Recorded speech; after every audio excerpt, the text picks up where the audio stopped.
10 o'clock? Yes, sir. Please, at your convenience. Yeah. Since the sequence is changed, you are first probably. घुसते हैं बीच में. Yeah, we are live, sir.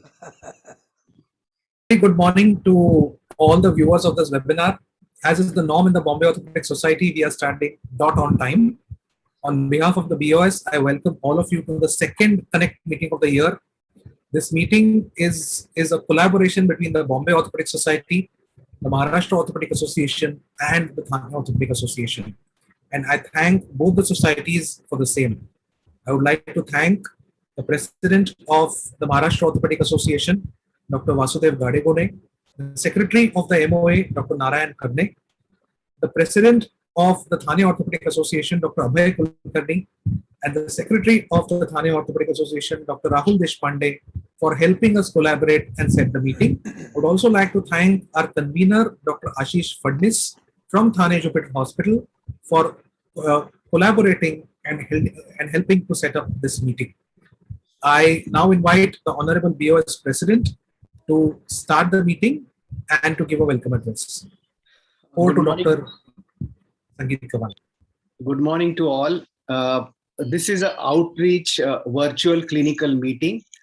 The idea of this outreach was to connect with the people who cannot attend the normal Bombay Orthopedic Society clinical meeting, who are in the suburbs or who are in the periphery.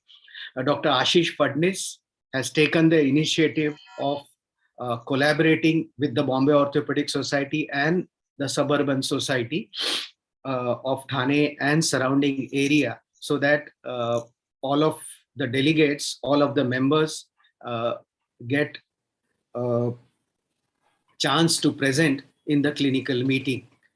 And we also thank Bombay Orthopedic Society for collaborating and reaching us for this clinical meeting. With this, we should start the meeting. It's already 9 o'clock. There is some change in the sequence, which Dr. Ashish will brief you about. Over to you, Ashish. Thank you very much, sir. And due to some unforeseen problems, some of the delegates and prior commitments, some of the speakers have requested for a slight change. So instead of trauma starting first, we will be starting with the session on spine, and then the regular sequence will follow. We also had another couple of cases come in after the program was finalized. And this is Dr. Chetan Ranchan's case, who's going to speak on an interesting case of scapular chondrosarcoma. Before I start, I would like to also invite our Thane Orthopedic Association President, Dr. Abhay Kulkarni, to be present and chair the meeting. Sir, welcome, sir. And Dr. Rahul Deshpande. And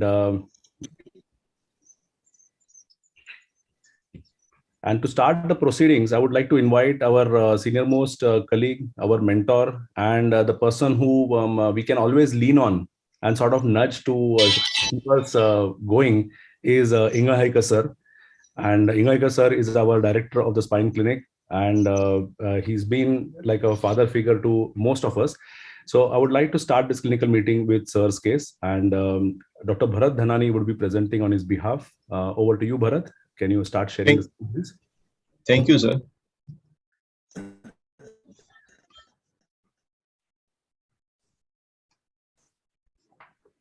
So very good morning to everyone.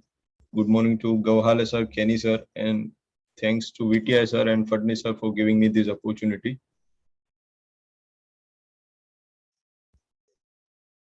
So is my screen is visible to you? Yes, Bharat, you can start. Okay, so we are presenting a very interesting case that confused us. So it is like a story. So it begins with a 68-year-old male who has complained of constipation since last 3 months. And for this, he used to sit on the toilet seat for like 5 to 6 times a day, and he not able to pass the stool. So he consulted various specialities, including the gastroenterologist, who has done some investigation, and after all, he advised the CT scan abdomen and pelvis, and it was not significant. apart from this simple hepatic cyst and large arachnoid cyst, it didn't show anything. And the cyst was causing the scalloping of the posterior border of S2 and S3 vertebra. He also has undergone flexima sigmoidoscopy, which was found to be normal. And he used to take the Ayurvedic medicine and enema for the constipation.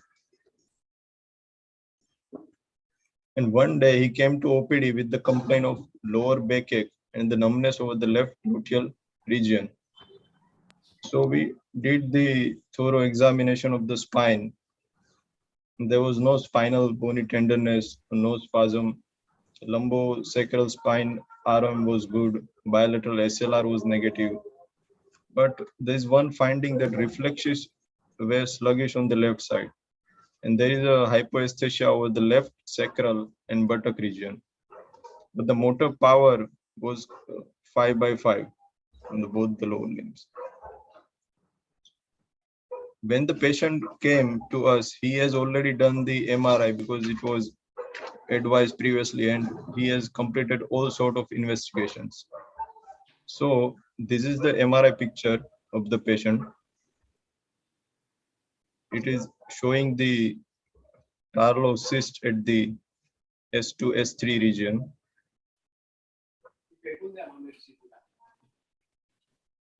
And you can see that cyst is causing the scalloping of the sacrum and maybe compressing the left side of S1 nerve root. So the question to the house is what to be done next with this type of picture patient presenting to you.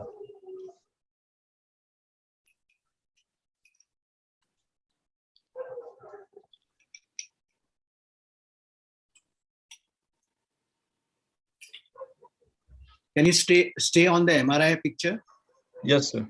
To the Yes, sir. It's a large cyst down there. This patient is known to me for almost 40 years, very closely known to me. And all his complaints for the last 2.5 months, 3 months have been the rectal complaints. He used to say, I would go and sit on a toilet for minutes together and nothing will come out.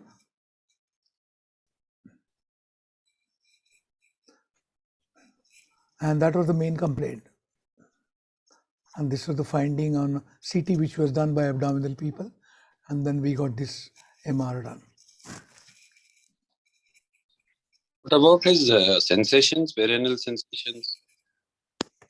Yes, he has hypoesthesia over the L5S1, not over the perineal and perineal region. Any nerve conduction? This was no? Yes. So after this MRI, we have next thing we've done is the EMG NCV. And the EMG NCV finding was normal.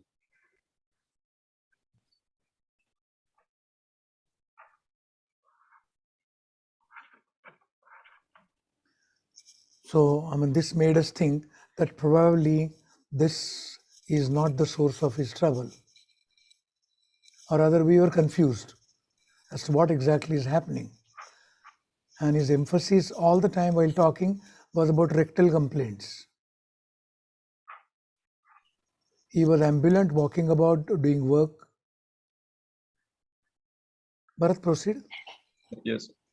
So after seeing the nerve conduction study, we have advised patient the anti-inflammatory and Kegel exercises, gluteal and pelvic girdle exercises.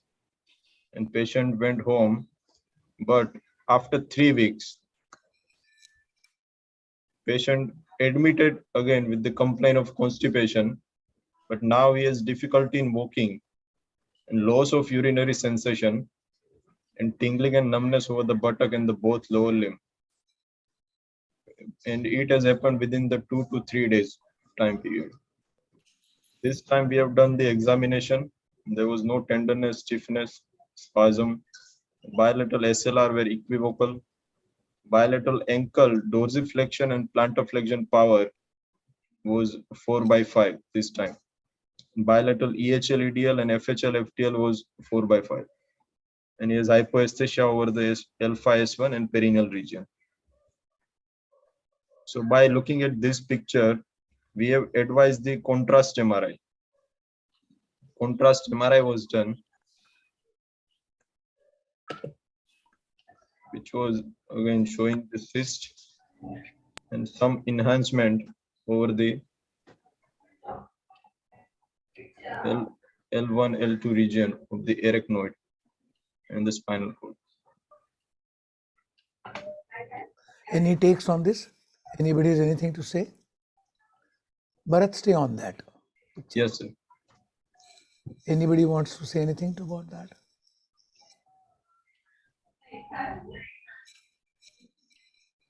Well, anyhow, this Sir, are particular... there any marrow changes in this? No, there are no marrow changes. In contrast picture, you often see this kind of a mottled appearance of marrow, but these are not what we call pathological marrow changes. If you see carefully here, compared to the upper cord, this cord and the chorda equina are not looking good. They're looking as if rats have eaten it up. So this was diagnosed by radiologists as leptomeningitis. We were on the verge of thinking whether to operate for tarlosis because it was scalloping bone and coming out of S1 foramina.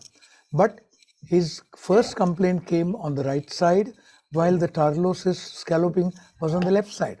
That is what we made us halt and wait and watch. But in 3 weeks' time, he came with this. But proceed further. Yes. Anybody want? These are the axial cuts. The MRI findings with this. So MRI shows the tarlos cyst at H2, S3 approximately 3.8 into 2.8 centimeter, causing scalloping of the inner table of the sacrum. And it also shown the leptomeningeal enhancement along with the basal cistern, the brainstem and cerebellar region, and the arachnoiditis. And this time EMG NCB is also done, and this time it shows the motor polyradiculoneuropathy in the both lower limbs. This is in 3 weeks' time, the significant change in EMG nerve conduction studies. Bharat, And proceed. after the 1 day we did examination after the admission, and there is a significant deterioration in the power. Now the bilateral hip flexures were 4/5, knee extension were 4/5, and he lost complete dorsiflexion and plantar flexion, and bilateral EHL, EDL, and FHL FDL. Hypoesthesia over the bilateral L5S1 and perineal region. This time he also lost the bowel and bladder control. So this happened within the 1 day time period. So after looking at this MRI picture, so we suspected that something is not good with the cord, and we also involved the neurologist in this. And after looking the MRI picture, he advised the PET scan and the CSF routine and investigations. So PET CT was done, and PET CT has shown the left side cervical lymph node enhancement. No, go back, Bharat. It also showed a great enhancement of the cerebellar region, cerebellar pontine region, and of course the lumbar spine and the tarlosis. Proceed. So CSF routine, the findings were adenosine D- was 160, which was very high. Normally it is 11 to 13. Xanthochromia is present. Sugar was 45, chloride 104, and lymphocytes were 95, which was very high. Normal lymphocytes in the CSF are less than 5. So CSF cytology was also done, immunohistochemistry. And microscopically, it shows predominantly lymphocytes and CD20 weakly positive. An USG guided biopsy of the left cervical lymph node was done, which was positive for the CD20, BCL2, and MUM1. So we also involved the hematologist in this, and he diagnosed it as a diffuse large B-cell lymphoma, non-GCB type. Any comments, any suggestions, any take on that? Agnivesh? Sir, we had 2 cases where the deficit, including bowel bladder, was not proportionate to the level of compression or explained by the MRI finding. Yeah, exactly. So in those cases, one thing which our neurologist insisted on was the axial contrast cuts to look for root enhancement, because that would give a earliest sign of a medical neuropathy or a medical radiculopathy evolving. And one of these patients turned out to be a B-cell lymphoma, and one of these patients, the other one, turned out to be sarcoidosis. Yeah. No, we have coronal cuts which do show enhancement of the roots, which we have not put here, but they're there. What do we do now? Now, this case is presented essentially for the confusion it created by not having any lumbar spinal complaints, no pain, nothing, no spasm, range of movement was good, everything was good. His SLR was negative and neurologically he was normal. And all the complaints were essentially rectal complaints. This went on for 3 months. I'm sure this lymphoma hasn't come 2 days prior to our seeing him. It must be there. But all that it caused was only rectal complaints, which are again not correct. So when we talk about the visceral things presenting as back pain, this is exactly reverse of that. Spinal something presenting as a visceral complaint, and that is which confuse people, making him go through sigmoidoscopy, cystoscopy, etc., etc., etc. What do we do now? Sir, how can we correlate that? Now, a lymphoma is a lesion which is involving the vertebral body. No, this is leptomeningitis of lymphoma. This is not vertebral body. Okay. This is in fact, his vertebrae are normal. Okay. Vertebrae are uninvolved. This is completely within the canal. So, neural and if it is at that, second is, if it is at that level, that high a level, why the S1, S2 roots which are in the center be compressed, or will have some effect which are. No, I think when such a pathology comes, amongst the many roots, some roots start showing themselves first. So it just happened that those roots presented first as L5S1 weakness and nothing else. But as the progress increase, probably the rest of the things showed themselves. But it very rapidly deteriorated. What is important is, after we diagnosed this leptomeningitis, it rapidly deteriorated in about 2 or 3 days. Sir, can I say something? Please. Sir, as contrary to the diabetic peripheral neuropathy, which starts mostly in the distal, polyradiculopathies, they start from proximal to distal. So it is very difficult to pick them in NCS because there is no segment across which you can test them. And EMG shows 3 weeks before we can see the changes. So one test which can earlier show you maybe a SSEP or something, where you may be able to find some differential conduction speeds between the 2 lower limbs or between the lower limbs and upper limbs. But it's very difficult to pick up in a routine EMG NCV. No, we have found that, not this case, but we have found that even when we do SSCP, SSCP is not as dependably yes or no, like an EMG clearly says yes or clearly says no, presuming that both are done very competently, properly. But here, since the whole lesion was D12 down, we were not looking at, and by the time we were looking at anything to do further, he deteriorated, and the direction has to be changed for the investigation. Right, I agree with you, sir, completely.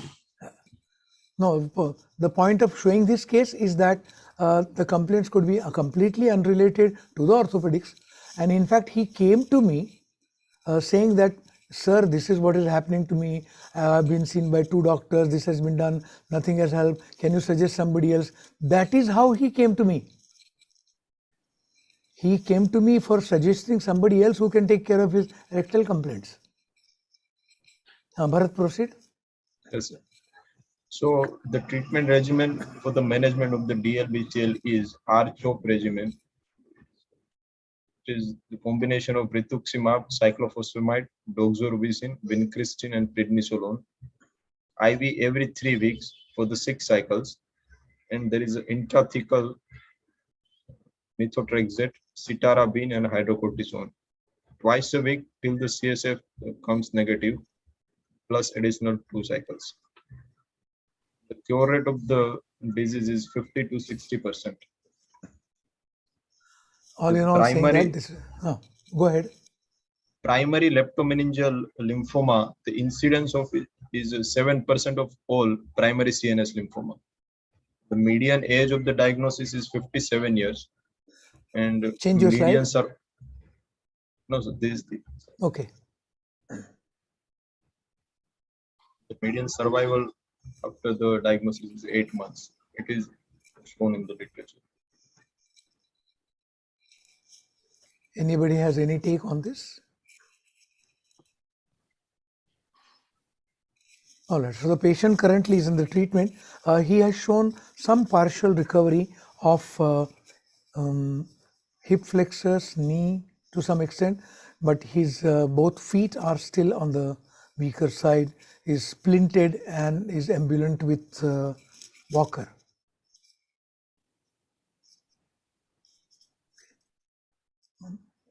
Thank you. Thank you. So what is the prognosis, sir? He said just now, he said survival rate is 8 months to 10 months.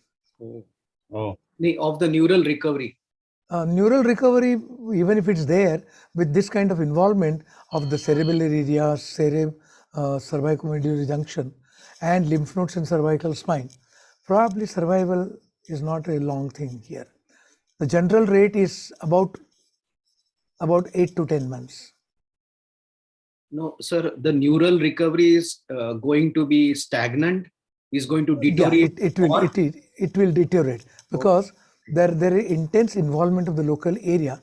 Even if the disease is controlled by chemo, still it goes through the fibrosis and a bad arachnoiditis, leptomeningitis. So the neural picture may not be very brightly better. What perhaps happened is after our treatment, his local edema of that area perhaps settled down to some extent, and edema related neural loss recovered to some extent. Today he is ambulant with splints and a walker, but we'll just have to watch that. Sir, can I ask a question? Please. Sir, any role of radiation over here? Like because lymphomas generally are very radio sensitive. So did they ask or advise for any radiation? No, here they said that this generally doesn't respond to it as good as the chemo. And they said the current regime, this new regime, what they have suggested, has worked better than radiation alone. Plus he has cranial spread, he has cervical spread, he has lumbar spread. Okay. Important thing is, before all this he got deteriorated further, 2 neurosurgeons have seen, 1 spine person has seen, they all have advised surgery for the Tarlos cyst. Okay, all right. Shall we proceed? Thank you. Yes, sir. Please. Yes. Which cyst, Tarlos cyst, requires surgery? I'll put it other way. Yeah. Number one, if they... Because these are incidental finding in so many... Absolutely. In fact, their developmental anomalies, they rarely develop afterwards. There must be a small cyst which, due to hydrostatic pressure of the whole column of the CSF from top to bottom, it expands slowly. If it is scalloped, yes, that bone will not be painful. S1 will not be painful in this case because it's a slow pulsations. Any pulsating liquid, say aneurysm of aorta, or even this, any pulsating mechanism adjacent to the any bone will always produce scalloping. But in this case, one point was it was extending into the foramen of S1 and S2. So in that region, they could probably cause some irritation and cause. It so happened that his findings radiological were one-sided and his clinical picture was opposite-sided. So that is what made us halt, pause and think. Can we proceed with the next case? Yes, please. Yes, sir. Is Bharat presenting? Yeah. Yeah.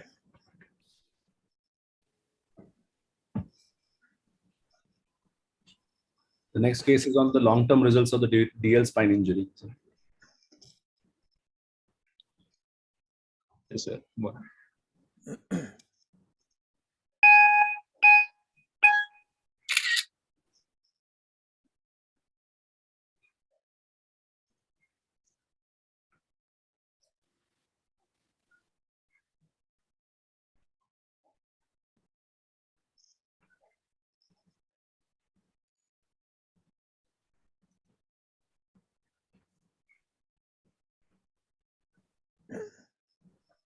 You can start, Bharat. Yes. Yes, sir. So the second case is the long-term results of the DL spine injury. So here the history is 59-year-old male came to OPD with the complaint of backache since 2 years. He has pain radiating to the left lower limb. Pain is more while sitting and tingling over the left thigh. And he has no pain while walking. The patient is given the past history of RTA 35 years back. At that time, he was operated for the tibia fracture. He had back pain at that time, which was treated by rest. And he has this very specific complaint when he presented to us that he is not able to pass urine in standing posture since many years. And this has started after his RTA. And due to these urinary complaints, he is unable to live the normal life and work. So he said that every time he passes to urine, he has to sit down and press his abdomen. After that, only he able to pass the urine. So we did his thorough examination. His gait was normal. He has a mild kyphotic deformity at the DL junction, no tenderness. Bilateral HLR then negative. Sensations appear intact. And motor power was 5/5. So the patient has his X-ray of 2 years ago. So unfortunately, we don't have this X-ray. The patient bring the MRI. And the MRI finding, MRI picture was this. Any takes on this?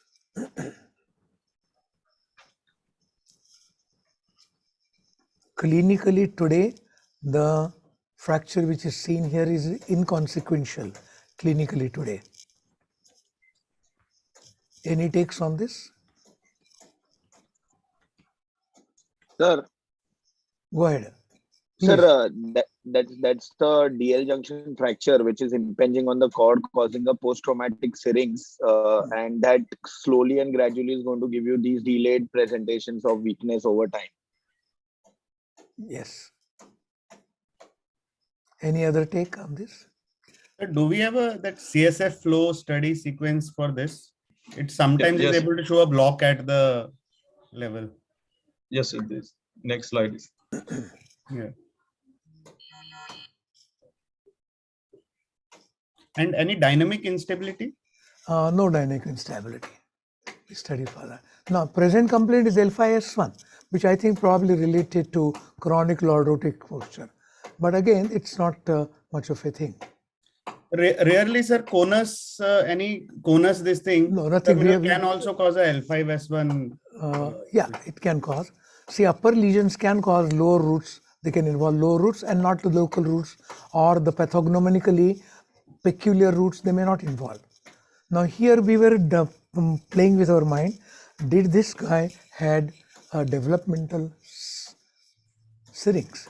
So we studied his upper areas, we studied for Arnold Chiari, we studied his cervical spine, we studied other areas to rule out that this is only incidental finding of a developmental syrinx. But he has nowhere else this developed.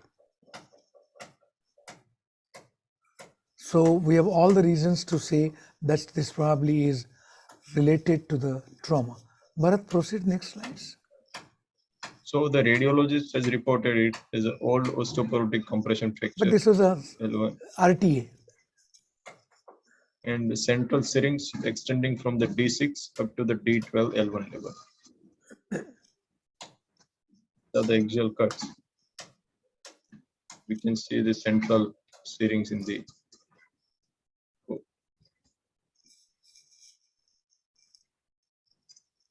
Proceed. So because of these urinary complaints, we advised him the urodynamic study after seeing it. And the result of the urodynamic study where his sensation are present, but anal tone is diminished. Voluntary contraction of the sphincter is absent. Bulbocavernous reflex is absent. Flow rates are poor, and his post-word residue is 800 ml. And detrusors are acontractile. They've written it as neurogenic vesicourethral dysfunction. So now the question is, why this with the patient with the full power? The only complaint is the difficulty in passing urine, and that is to only the standing posture. By in sitting position, he is able to pass it.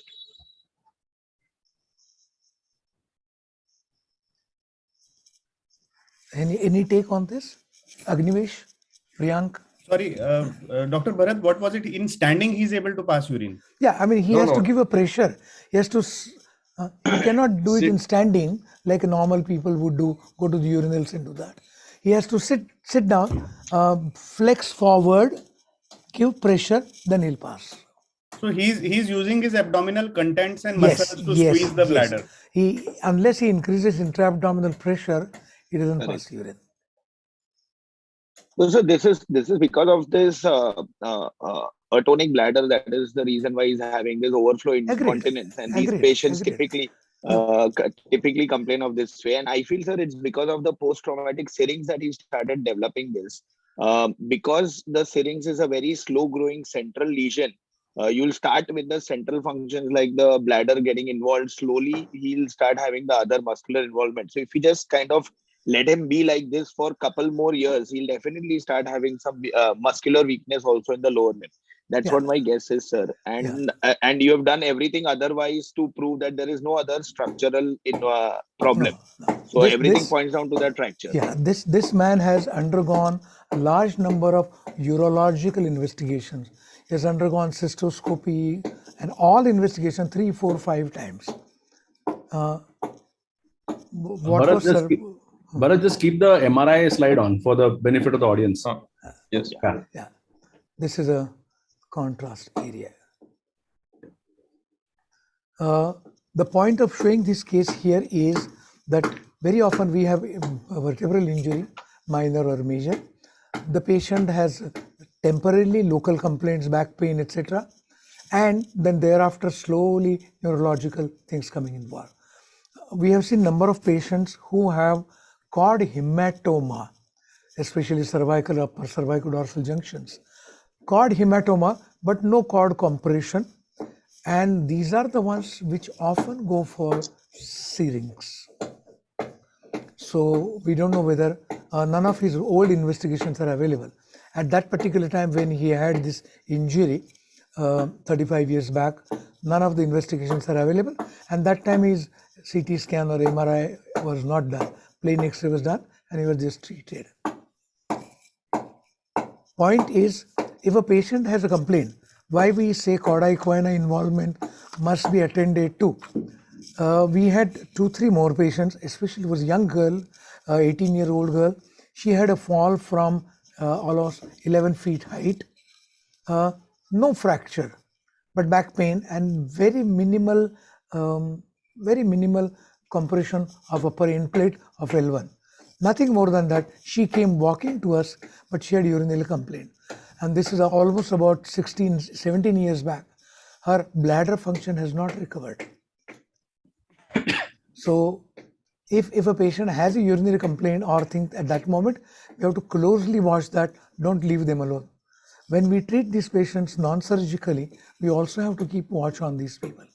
And if a syrinx has developed in any patient or a syrinx is seen, like Priyank said, they must be closely observed. Don't leave them alone. उसको कुछ नहीं कर सकता है. Don't leave them alone, because this can come. And this man is miserable because it has 800 ml of urine as a residual thing. And at slightest provocation, it will paralyze, it will sort of leak out. He has his own shop, but he can't go to the shop and sit there. Bharat, proceed. Yes, sir. So now the question is why this occur post-trauma syrinx. What is the mechanism behind this? So after trauma, there is a pathological disturbance in the CSF to the blood flow. There is a phase difference between the arterial pressure pulse in the spinal subarachnoid and perivascular spaces, which result in the net influx of the CSF into the spinal cord.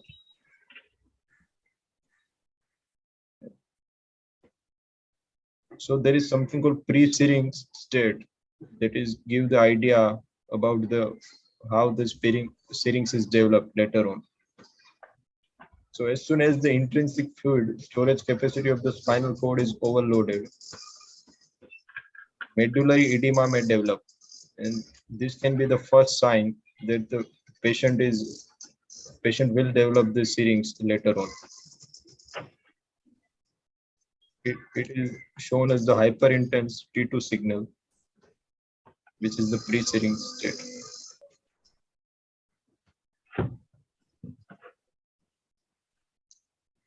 The image is not from this patient. It is from the literature. Okay. Priyank, you want to treat this patient. How do you treat him?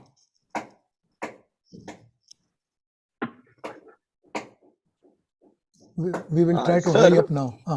Yeah, sir. So I would like to take a neurosurgeon opinion if drainage of syrinx is an option, but that would be an inadequate treatment because this patient, the pathology is not taken care of. So here I would like to correct the deformity, but not just do a wide laminectomy, do about 2 below fixation, and do a little bit of just knock off that edge. So something similar to an internal gibectomy and shorten the posterior column. I think that should take care of the instability also, because he will have a little bit of subtle instability there.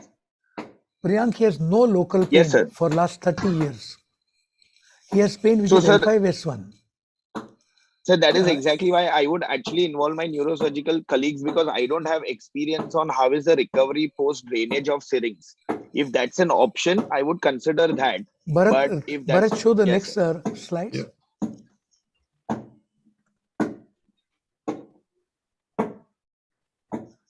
So the incidence is 3 to 4% with the traumatic spinal cord injury, develop clinically symptomatic post-traumatic syrinx. And time interval for the diagnosis is 3.5 years to 22 years. The triggering factors can be spinal cord injury, local ischemia, and hematoma liquefaction. So the management is by arachnoid lysis and brain placement, but the arachnoid lysis is the preferred treatment today as per the literature. And the outcome, either it is conservative or surgical. The long-term outcome is like 85% in the conservative and surgical 88%. If the syrinx looks globular on the MRI, that means that pressure is too bad. In which case the shunt or these structures will be useful. But if the syrinx is straight and spreading upwards, probably the pressure within the cord is compensated, and therefore may not need to do shunt. Priyanka, I'm not sure whether he has instability locally, and if you see his transverse cuts, the cord is not truly badly compromised. So I'm not sure whether surgery of the bones is indicated here, unless you want to correct the gibbous, but that perhaps is not indicated. Agnivesh, you have something to say? We can still give the benefit of decompression to this patient. But there is no compression there. Yeah, sir, that is the transverse, only thing. Yeah, transverse cut is good. Transverse cut shows good amount of CSF around the cord. I agree, sir. But again, as Dr. Bharat only pointed out, that it is the arachnoiditis at that level which causes a flow, this thing. I mean, this is the only option which can be done.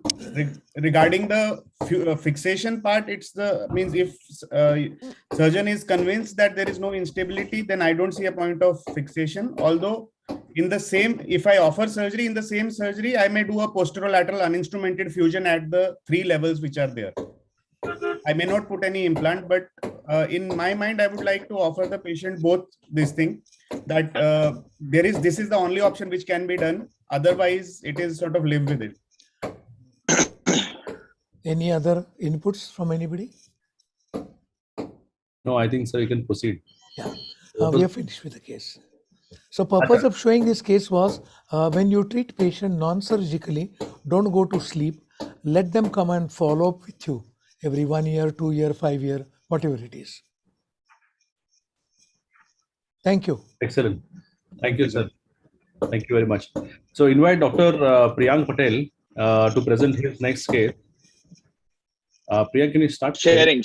Yeah. Yes. So good morning, everyone. This is a 53-year-old female who is a diabetic and presented with mid-back pain, bilateral leg pain, paresthesias, imbalance. The symptoms were progressive. In fact, over the last 10 days, it had become so bad that she was hardly able to sleep, and she had early bowel bladder involvement. If you look at her MRI, you can see at the D3-4 junction, there's a big anterior ossified posterior ligament in form of a big osteophyte, which is impinging on the cord. See, although this patient, the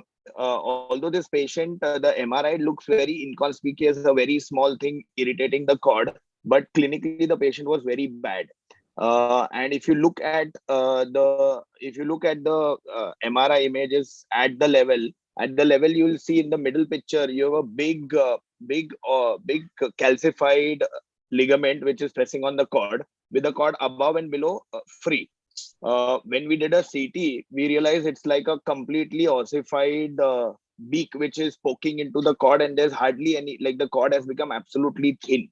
So this is the patient, and that's the patient on presentation. So and this image is after admitting her and giving her high dose steroids for over 3 days. So that's basically the case. It's a young 45-year-old female with a B type OPLL causing myelopathic symptoms. And that's where I would like to open up the case for discussion. Like the points that, of course, it's a challenges. The posterior surgeries, but posterior there's no come from the front. We go from the back. Going from the front has its own problem because it's at the D3-4 junction. So it's not a very well-known access route. You have to take off the scapula and go through that access. So just an opinion of the house as to how to, what all would you do to approach this case, and what all would you prefer doing in this?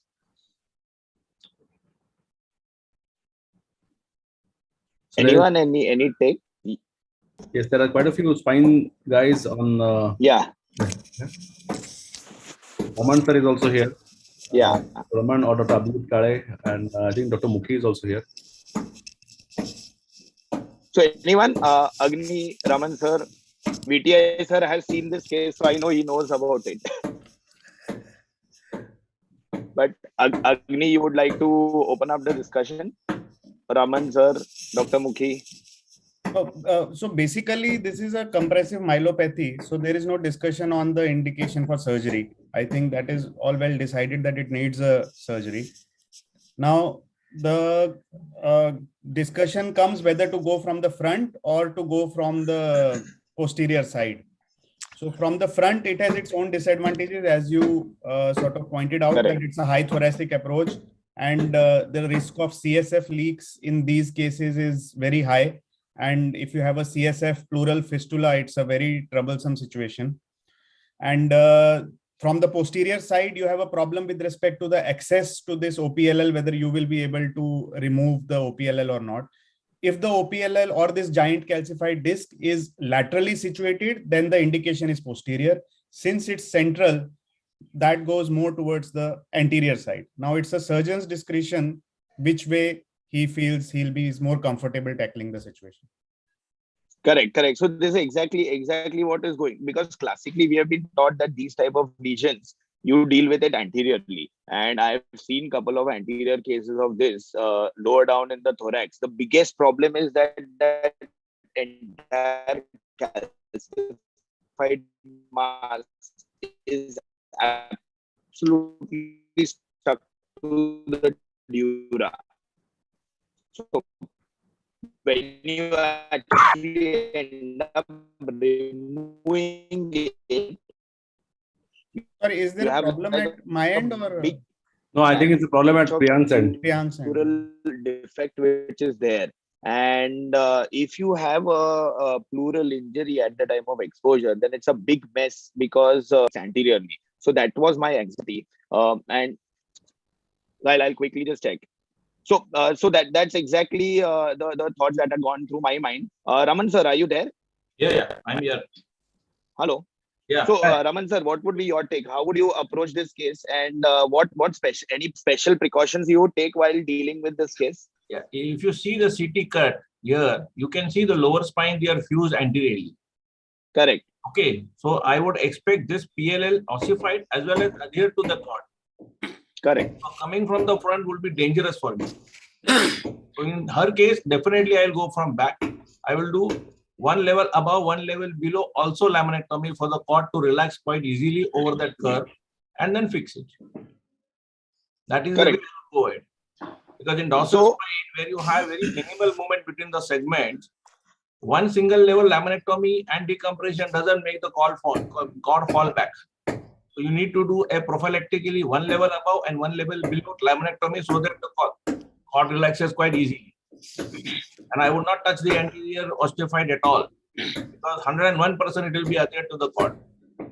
Yeah. Correct. So what Raman sir said is actually mentioned in literature, that you could try a cord fallback by doing a surgery called as a dekyphosing surgery, which means, because this is not at the natural lordosis, this is right at the kyphotic area.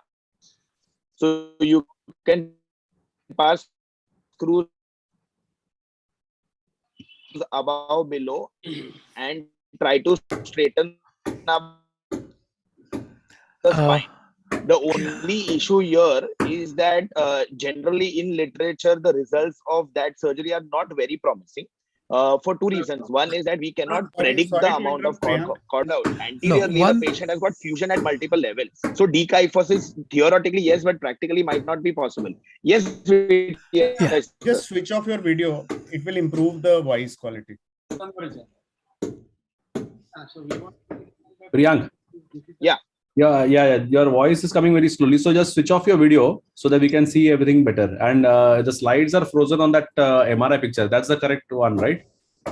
Okay. Yeah. Okay. I have something to say here. Now, can you hear me? Yes, sir. Are you able to hear me? Okay. Now, I'll do that. If you see carefully, not only this case, in many other cases also.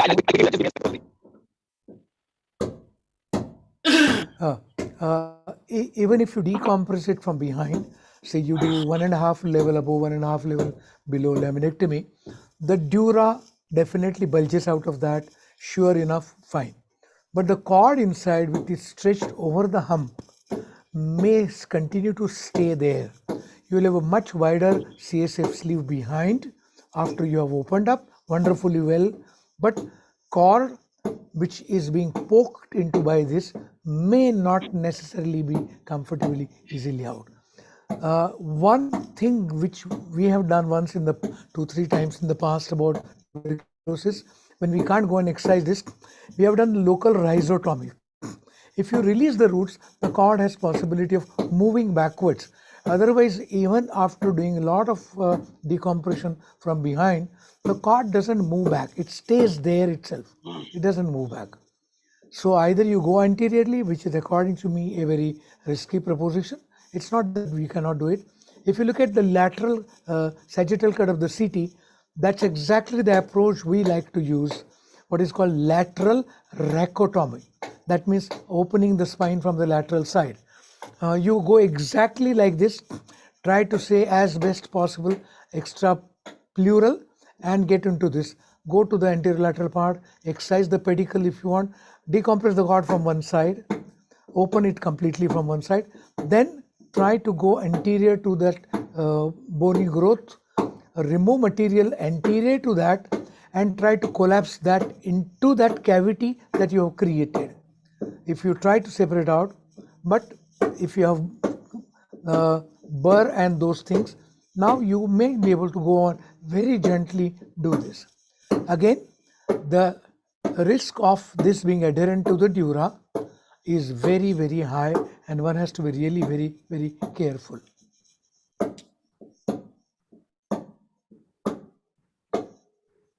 Okay. Correct.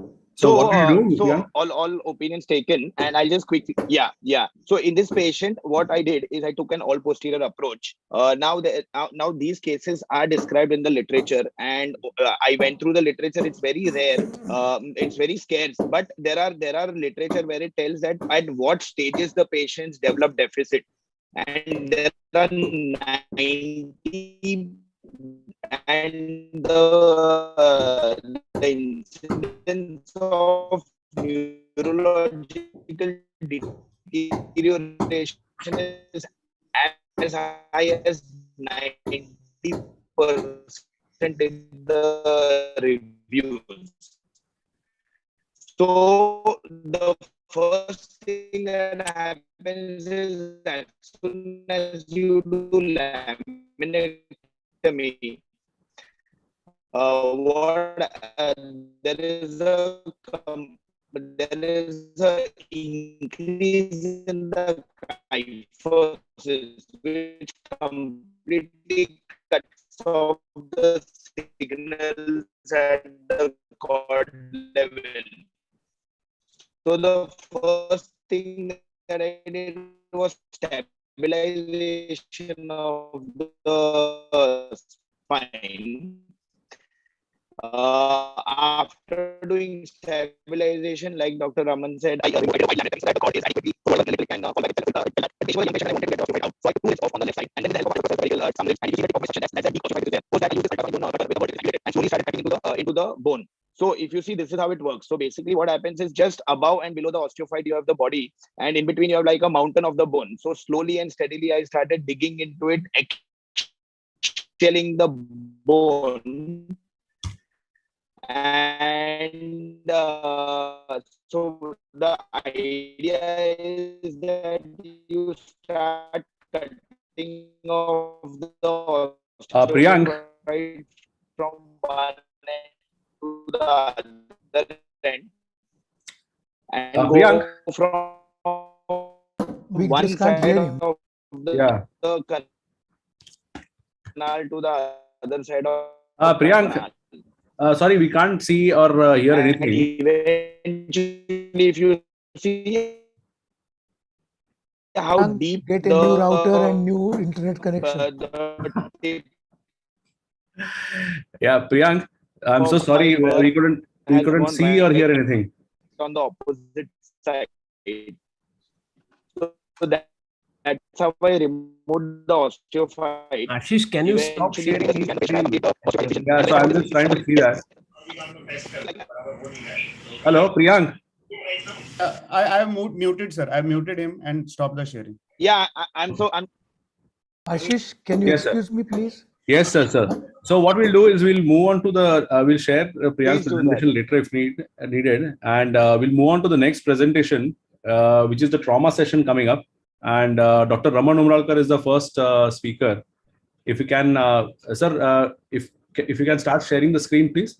Yeah. Dr. Raman Umralkar has got an interesting case on a pearl trochanteric fracture, which went on from one problem to the other.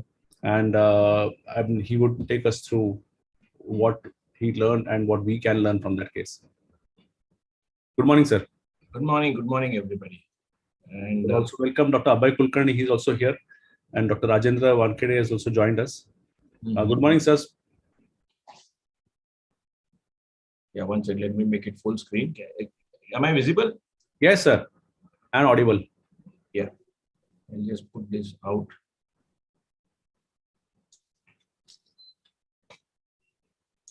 Okay, so this is. So we are discussing here. There are two cases I am supposed to discuss about per-trochanteric fractures. This is case number 1, wherein there was a gentleman with a fall from height of 56-year-old age, sustained a left shaft femur fracture and a right subtrochanteric fracture. This is the first X-ray. The primary treatment was done at some other tertiary care hospital, and this is what the images I got. So the right side, you have a very high subtrochanteric fracture, almost a reverse IT sort of. And the left side, there was a shaft fracture. So on the right side, we are concerned more about the right side. They got tackled the left side very well. And the right side, they did this first. Now, I would like to ask this question to the audience. Is the fixation adequate? Sir, do you have any other view? No, this is the only view, AP view I have got. Now that you have seen the next slide, let me come to the next slide. This is what happened after 3 months down the line. Just the compression screw has walked out of the barrel. Now, if you do not lock the barrel with this top screw, this is what is going to happen. Basically, is it the abduction failure? The distal fragment has gone into abduction? Yeah. That is one. And the top screw he did not put. And what else? The proximal fragment has gone into varus. So it's a varus along with the abduction failure. Exactly, because the initial fixation also was almost in varus. You can see it is almost 110 degrees instead of that. And now you see this. So what would you do again? Get the implant out. You need to reposition the Richard screw. Probably one needs to go a bit higher. Yeah, one can go ahead with the 95-degree implant or an angle blade plate implant. What is important is to get 2 screws in the proximal fragment. Along with the Richard screw, one needs to have a derotation screw. Also, if you see the number of screws put in the distal fragment are too many. Yes. One doesn't need so many screws in the distal fragment for sure. Okay, so now the gentlemen, what they did, they went in, they repositioned the compression screw into the barrel, put the top screw, and then added one canceller screw in the neck. So in Dr. Mukhi sir's term, this is a day 1 failure, as again the fracture has been fixed in varus. Yes. This is again the same thing. It is in varus. So now what do you expect? Will it heal or will it fail? Now the learned friend had tried to remove the earlier screws also. He has a broken drill bit there. He has an inadequate screw purchase in the 3rd screw. So what do you expect? So it's a day 1 failure. It's bound to fail. So varus is definitely going to fail. So either the implant will fail or the bone will fail. Either of them will fail. So in this case, the implant failed first and along with that bone. You can see a crack over there. I just highlight the crack. You can see this crack here. Yeah. Between the 3rd and the 4th screw, that progressed into a complete failure. Now what do you do?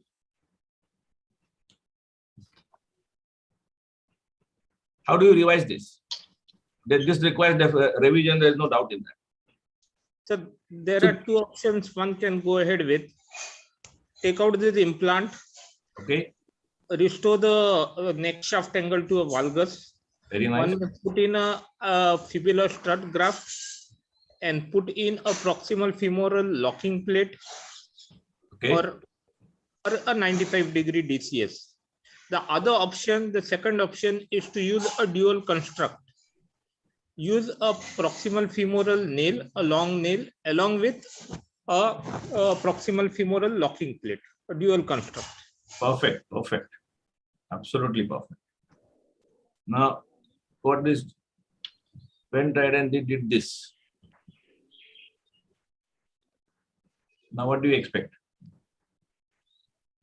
And the fixation is still in varus. Somewhat better than before. Not exactly more in varus, but if this 125-degree angle, if they do it properly, they also will lead to healing. So the varus component here is not much of the case. But what about the implant, placement of screws, and what else? So for the success of this surgery, what has been done, the neck shaft angle is important, and after that is the anteromedial continuity. Now, what the X-ray shows us is a posteromedial continuity. Yes. Unless we assess the anteromedial continuity, probably we will not be in a position to opine. But yes, as you rightly said, it's again a fixation in varus along with a rotational component to it. Yes. Yes. Now, if you see the bone has a tendency to grow. You can see it is trying to jump on either side, but it is failing to get that stability. That is why it cannot bridge the gap. So here it's not that the bone has failed, it's the implant which has failed time and again. The bone wants to grow, but the implant is not allowing it to grow. Time and again it keeps on failing. Next. This is the, after 3 months down the line, this is the image. I see the implant has gone, the implant is slightly walking off, and the fracture is still further going into varus. The varus component is increased. And the top screw is slowly walking off. This is the time he comes and presents to me. And he demands that you just take off the screw because the screw was very painful for him. I advised him a revision surgery, but he refused because he was fed up with multiple surgeries and inability to walk and all that. All this while he has lost nearly 1 year and 9 months. So now what do? I went ahead and removed the screw, tried to convince him, but he did not agree. Removed the screw. Okay. And one fine day he comes with severe pain. And then he insisted that I want to get operated. Now you see the varus component is even further increased. Now it is almost 100 degrees. Now what do? You can see it's like an elephant foot non-union. The distal end of the femur and the proximal end, they want to grow, but they are not able to bridge the gap because of mobility across the fracture site, excessive mobility. Now how do you go about? Abhijit? Yes, sir. So one can do a valgus osteotomy, because basically this is into varus. And again, so coming back to the same thing, either one can use a lateral plate along with a bone graft, a stud graft, or use a dual construct, because this is going to take a long time to heal, somewhere between 6 to 9 months. So you need to put in a strong implant which will hold on for a longer period of time. The forces acting at this junction are the highest. So along with the surgical treatment, one can also supplement it with a medical line of treatment in the form of injection, PTH. Oh, yes. And sir, may I say something? Swapnil here. Yeah. So this, in the proximal fragment, in the femoral head and neck, there have been a lot of voids because of the multiple screws which are there. Exactly. So probably it will have to be filled up with something before you get some sort of a good fixation there. Yeah. If you see the inferior part in this X-ray, there is a void over there in the region of the head. And now you have once you remove the screw, you have a tract about 8 millimeters, which is again a hollow tract. So you need to actually place the implant quite inferior, if at all, if you are depending on a cephalomedullary system. Go flush with the calcar and try to purchase the bone which is on the superolateral aspect. That is the way you can go about. And exactly that way we went ahead. And we used a dual construct like this. And we bypassed the inferior void. We bypassed the void created by the PFN screws, and we could get a good hold over the superior lateral aspect. And we did some bone grafting, chronos and all bone grafting across the fracture site. Now here, it's the mobility across the fracture site, which was the main problem, leading again because of implant failures time and again. It's not the bone which has failed. The bone has the tendency to unite. So we need to only stimulate the bone. And that is what we did, made the component stable by using a dual construct. Now this is the lateral film. This is some 2 months down the line.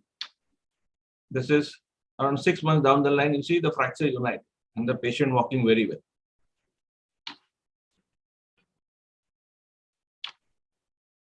This is after 1.5 years. There's a solid union across the fracture site. Now, though it is still in slight varus, as I said earlier, 125 varus is still acceptable, provided you have an excellent hold of implant. And this is what I want to bring to your notice, is that stability of the implant across the IT or per trochanter is very, very important. And here again, we should attempt simulating the compression trabeculae and the tension trabeculae. The compression trabeculae region should have an implant which allows compression, and the tension trabeculae region implant should allow mild tension. Tension as in it should allow slight distraction. If you allow both these to happen, then there is 100% union. Next case. Now this is a 48-year-old lady met with a vehicular accident, again treated at some other tertiary care hospital with left femur basic cervical and left lower third femur fracture. These are the X-rays that were with the patient. You can barely see the basic cervical fracture there, the lower third femur fracture here. So the index surgeon did a two-stage procedure. Initially, he went ahead and did this distal femur plate, and in the second stage, went ahead and did a PFN. Now the PFN, what I gather, was not long enough or not short enough to allow the nail to go down. So the surgeon actually cut off the nail and tried to sink in, but the implant was unable to sink so much as to get a good purchase in the inferior part of the central part of the head. And in the bargain, this is how we landed up with 3 to 4 months down the line. Now, what would you do? I think, sir, can I ask you, what would you do differently in the first instance? So, yeah, you can, yes. What would you do differently in the first instance? So, I think the priority should have been given to the fractured neck femur rather than the distal part of the femur. So, he would have probably got an optimum fixation of the proximal end of the femur. And then the distal could have been planned accordingly. The planning of both has to be, though they may have decided to do it in a staggered manner, but they should have planned the surgeries both upfront, so that, the conflict of implants would not have happened. How old is the patient? The patient is 48-year-old. 48. The active lady, she's a principal in a big school here in Thane. And this is the situation now. So in the initial play, we would have done something else, but he did this. You can see there's a cutoff there of the implant. The implant was cut on table. So anyone else, Dr. Rajendra, Harshad sir is here, Dr. Ashok Godke is here. Yeah, I would like to say on this, for any transcervical neck femur, getting a PFN is not a very good idea for the simple reason that the neck shaft angle is decided by the implant. Exactly. And that sometimes if your implant placement is not correct, your fracture can go into varus. And if you don't put your entry point of the PFN perfectly, it actually expands the fracture and pushes that proximal neck fragment into varus. So PFN is a more technically difficult implant to put in a neck femur fracture. I feel we should always go for a side plate implant. Even in the first case, which Sir showed, the previous one, where the failure was revised to a long PFN, again, that fragment was in varus. It's only a lateral plate where you can control the degree of valgus by doing some amount of osteotomy in the subtrochanteric area, which will give a better control on converting that varus into a valgus. And that is, I feel, the key to your success in neck femur fractures or revision surgeries of the proximal femur. Getting a valgus angle at the neck is the one which assures success. So the whole idea is to create compressive forces across the fracture. Correct. Or use an implant which promotes compression forces. Yes, but without varus, it has to be in neutral or valgus. Okay. Yeah. So what did you do, sir? Yeah. Now this, we had subjected her to an MRI and CT to find out the vascularity of the remaining fragment, and it was quite good. And being a young lady, and she demanded the index surgeon actually offered her a replacement. But then she said that, why don't you attempt one try to see that you can salvage this bone. So we did this try, and we put in a lateral distal femur plate opposite side and used 2 compression screws across the fracture. Like you can see, the fracture line is almost vertical. Okay, so we tried to simulate the compressive forces as well as the tensile forces, which is represented by the CC screws. Now, being a viable head, we expected some good bone healing, and we did a local bone grafting from the iliac crest. Now, fortunately, because of simulation of the compression and trabecular compression and tensile trabeculi, she went on to heal. This was 3 months down the line. This was 9 months down the line. Raman, Yeah. this femoral head seems to be subluxated. Yeah, it is subluxated. Yeah. Yeah. So whenever we used to adapt, it is to subluxate. Yeah. So, whenever you give valgus, Yeah. the femoral head is at risk of subluxation. And I'm just suggesting what additionally could have been done would be a shelf-like procedure or Chiari's osteotomy to support that subluxation. Subluxation, yes. And she is absolutely happy. Now, this is 5 years back, which I've done. She is up and about, has no problem whatsoever, and she refused to. She knows that it is subluxating. She can feel that subluxation whenever she adducts. But then she refused to do anything to the hip now. And she is quite happy. But what is, you see the valgus angle has been restored, but unfortunately the posterior capsule and some supraacetabular region got unaddressed. And that is the reason why she keeps on subluxating. So Chiari would be a good option, meaning whether she agrees or no, at least for the meeting, and for the discussion. Now, if you do a Chiari's procedure, that would address, or a shelf procedure, that would address the problem of the subluxation and make this hip last a long time. Otherwise, you are doomed to have at some time arthritis in this hip because of a subluxation and pain. So you must explain that. That has been explained to her. What we had advised her that we would do this and repair, if at all, if there is a labral tear at the back, and tighten the capsule at the back. That is what we had offered her. But then she refused that surgery. We did not offer Chiari's osteotomy. But that is the way the situation are at present.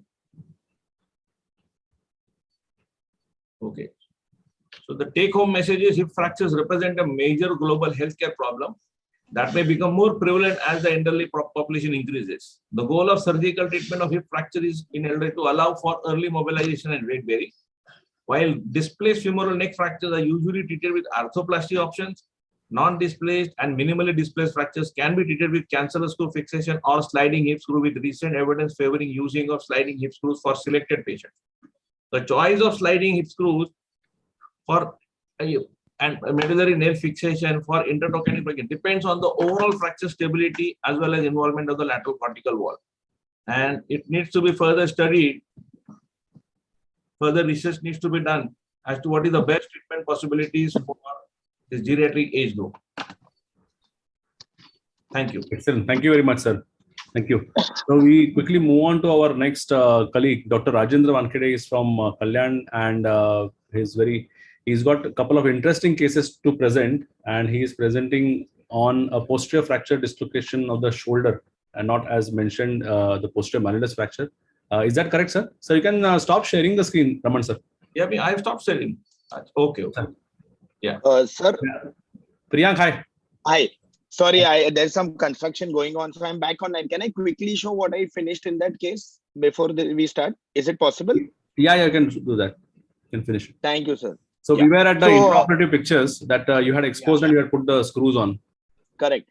So the learning experience was that whenever we are dealing with these cases, when we do laminectomy, immediately the patient is going to land up with deficit because the posterior tension band goes and it further collapses. So first step we did is stabilization of the opposite side, then a wide laminectomy, and then on one side did a extensive posterolateral decompression. So we took off the pedicles, the transverse process, and if you see over here, the tip of the suction is pointing exactly to that ossified beak which is pressing into the cord. The next step what we did was we wanted to remove the osteophyte, and for that this ultrasonic bone cutters which are available, they are very good. So they actually don't cut into the bone. With ultrasonic vibrations they start eggshelling the bone. So the idea was that using this we started cutting off the we started eggshelling the osteophyte, and slowly from one side of the canal to the other side of the canal with patients we went from one and in a representative way we actually just cut off the osteophyte from the body. Eventually, if you see, the tip of the burr has completely gone towards the opposite side, and finally when we got the x-rays done, the CTs done, that entire osteophyte was removed. The good part about this approach is we did have a CSF leak, which was expected, because as soon as the bone comes off, you're going to have an anterior defect. But here, because the lung is not opened up or anything, that can be easily managed like any other CSF leak in the spine. So as soon as the cord falls back, the leak stops. The other part is the lung is not open. So that's the patient on the evening of the surgery. No neurological deterioration, no lung drains and everything. And that's how we were able to manage this procedure. So that's just something that I wanted to share. After doing a lot of literature, we went through all these steps, and that's how we came to this. And in this, that ultrasonic bone scalpel is a really wonderful tool when it comes to such high-end surgeries in spine. So that's something that everybody should explore now. Thank you so much. Very nice, very nice. One comment I would like to make here. Just can I just take a minute here? Yeah. Of course. Yes. Just one comment. Good exposure.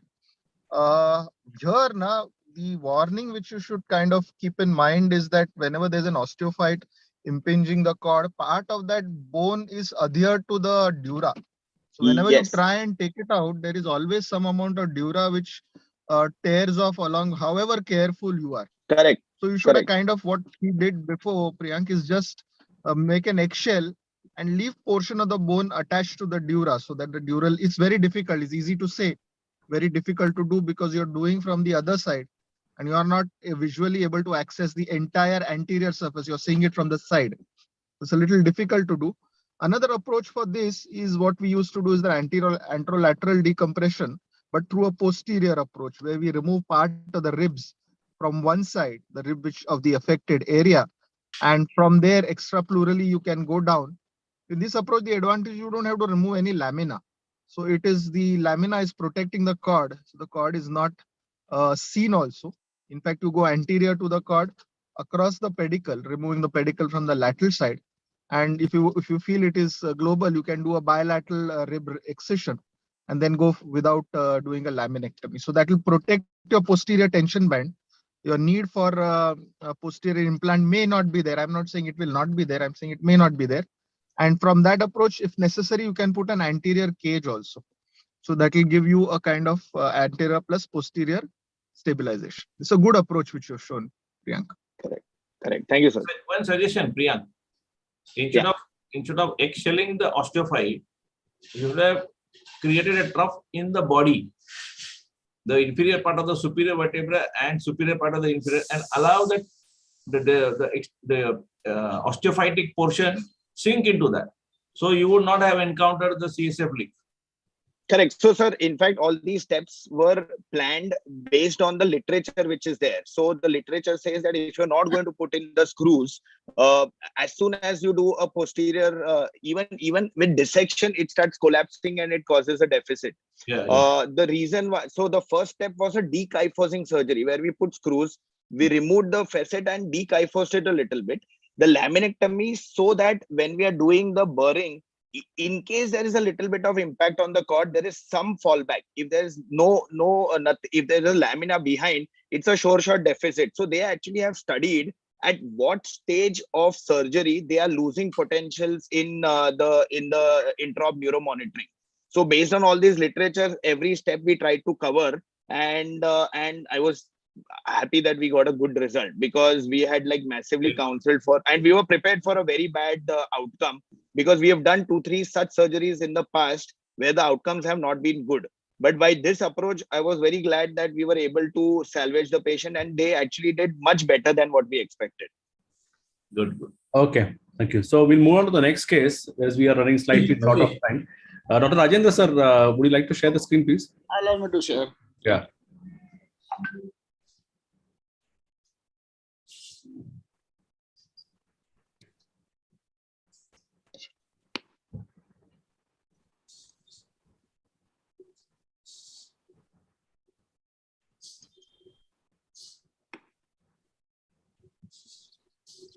Is it visible? Yes, sir, it is visible, sir. Yeah. This is the case regarding a posterior fracture dislocation. Good morning to everyone. According to the knees, the posterior fracture dislocation falls into 4 types: 2-part, 3-part, 4-part, and the fracture with the articular surface.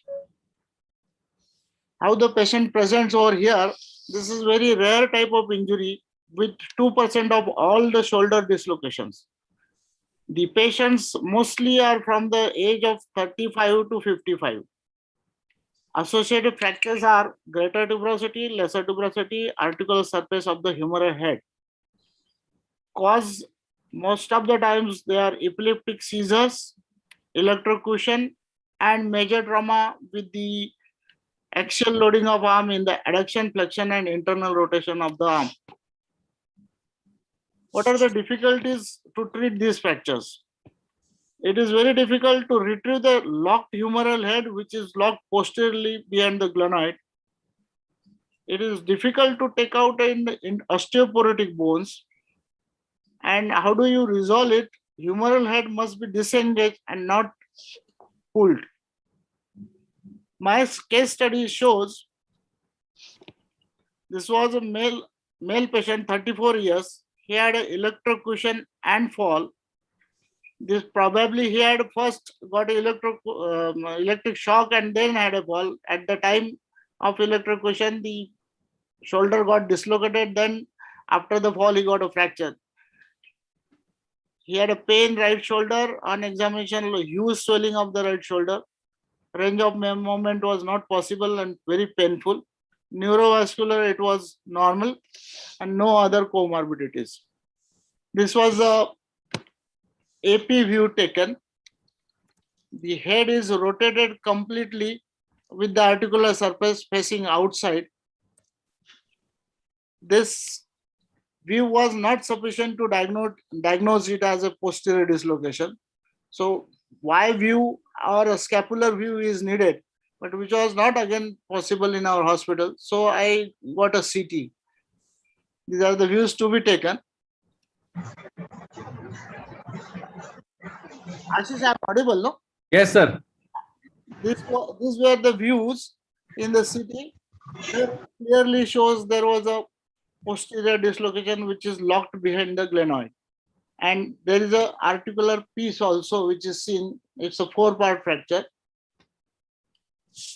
This was the 3D construction showing the humeral head with the articular combination. So we decided to go ahead with the deltopectoral approach. This you can see the clinical picture how this arm and shoulder is swollen. The xylocaine adrenaline injection was added to reduce the bleeding, and this was a deltopectoral approach. After opening it, shaft of the humerus was just retracted with the bone hook, and you can see the long head of biceps, the empty glenoid, GT, and the lesser tuberosity is just behind the our retractor, right angle retractor. So under the C-arm, this head was identified with the K-wire, and shunt pin was used, inserted in the humeral head. Before taking out the humeral head or pulling out, I had used a AO periosteum elevator to disengage the head from the glenoid. I put the elevator in between the glenoid and the humeral head, and then it was pushed laterally. This was the humeral periosteum elevator used to disengage the head, and this was a shunt pin, and this was a video.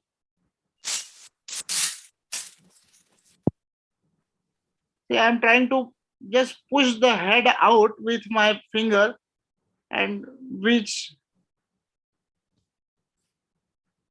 came out after 1 or 2 attempts.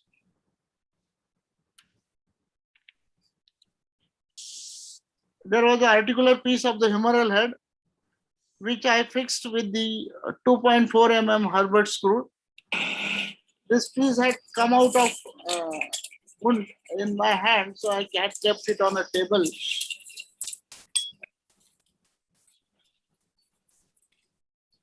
It is fixed with the screws. They are buried in the humeral head.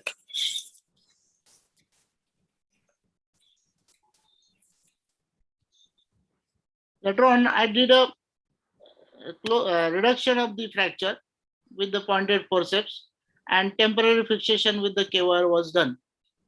Before that, there was a rent here anteriorly in the humeral head, where I relocated the lesser tuberosity along with the subscapular muscle attachment. Also, I have passed the ethibond wires sutures through both tuberosities and passed through the plate, and that was fixed over the plate. And this was the intra-op picture of the plate fixation and C-arm pictures. The lesser tuberosity was fixed with the anteroposterior screw, because I was not, I was thinking that it may not hold with the wires, with the ethibond, so I fixed with the screw. And this was the post-operative picture. And take-home message for this: posterior fracture dislocations are rare, CT is must, difficult to reduce and fix. Complications in old age patients or even in young patients, avascular necrosis is common in these cases. Patient may need a further hemi-arthroplasty. Yeah. Thank you. Any comments on this, please? Thank you, sir. It looks very good. I mean, Raman sir, Dipit, I know Dipit, you have a fairly decent experience in these neglected posterior dislocations. If you are there, it's a very well executed. Yeah, I would also like to say, Dr. Wankede, it's a fantastic job, and you have really documented the case very well. We are very proud that BOS members from all across the state are doing such wonderful work. The BOS is very, very proud of this. Thank you so much. All with the help of BOS members only. Thank you so much. Thanks for presenting, sir. Thank you. Very good, very good. Thank you. I have another very small presentation of the again a rare case, which I did it last 6 months before. That I'll put it over here, and it is in the video format. That is about the peroneal tendons, snapping peroneal tendons. This was a male patient of 27 years old. came to me with the something popping out of the right ankle laterally, and you can see in this video the tendons are popping out. Those are the peroneal tendons. There was a vague pain, not severe pain, but in future it might have given the lot of pain over there. This patient was taken for surgery after the X-ray and MRI. In the lateral position, semilateral position, the posterior incision was given. The fibula and those things are marked.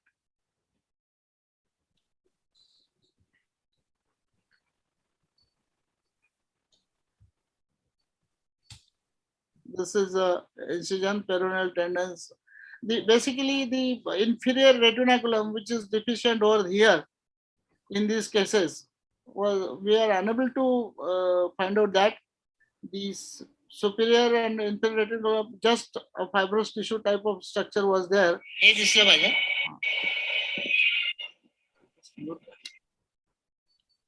This brevis tendon, which has got a muscular attachment, muscle portion over there, which has to be removed just to allow the tendons to remain in the groove.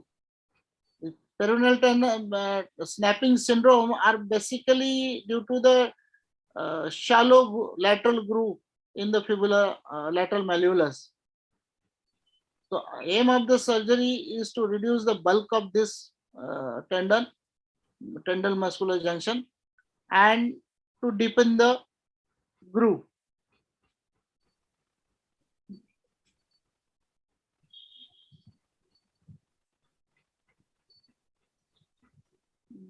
This is the groove, what we can see over there. And we can see the tendons are coming out of it whenever we dorsiflex the ankle.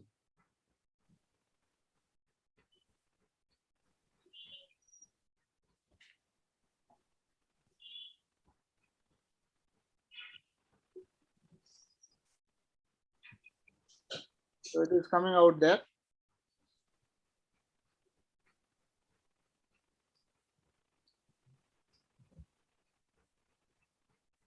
Now the groove was osteocartilaginous flap was created with the osteotome in the lateral groove, which was kept intact on one side posteriorly.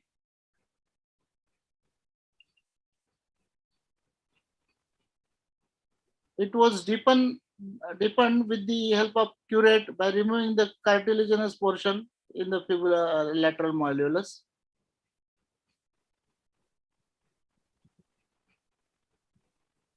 The aim of this to keep the osteocartilaginous flap intact so that we can create a groove again, and that will be a smooth, as good as a natural. So it was impacted back.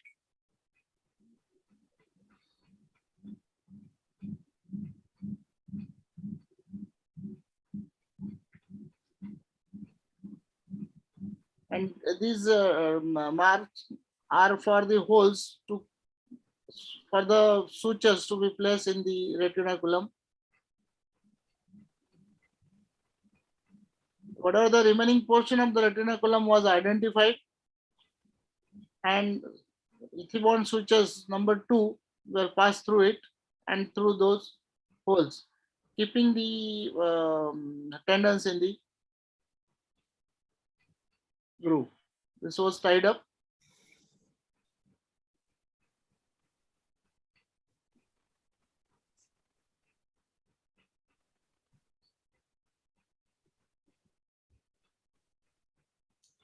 And this was at the end of the surgery, the picture, and this was a 3 months follow-up. There is no pain and no popping out of the tendons. Thank you very much. Excellent work, Dr. Vankide. And I would request you that in future BOS clinical meetings where members from outside can present, I request you to kindly present your work on a regular basis. Yes, sure, Ken. Anyone else has any comment on this case? If not, then we'll move on to the next case, which is going to be One presented. question I'll ask to Dr. Yes, One. sir. Is there a possibility of an osteotomizing at a supramalleolar region, externally rotate the malleolus and fix it? So Yes. whatever that groove which is shallow, if it becomes slightly horizontal, it becomes deeper on its own. But there will be a step, no? Osteotomy, if you osteotomize it. Superior to the malleolus.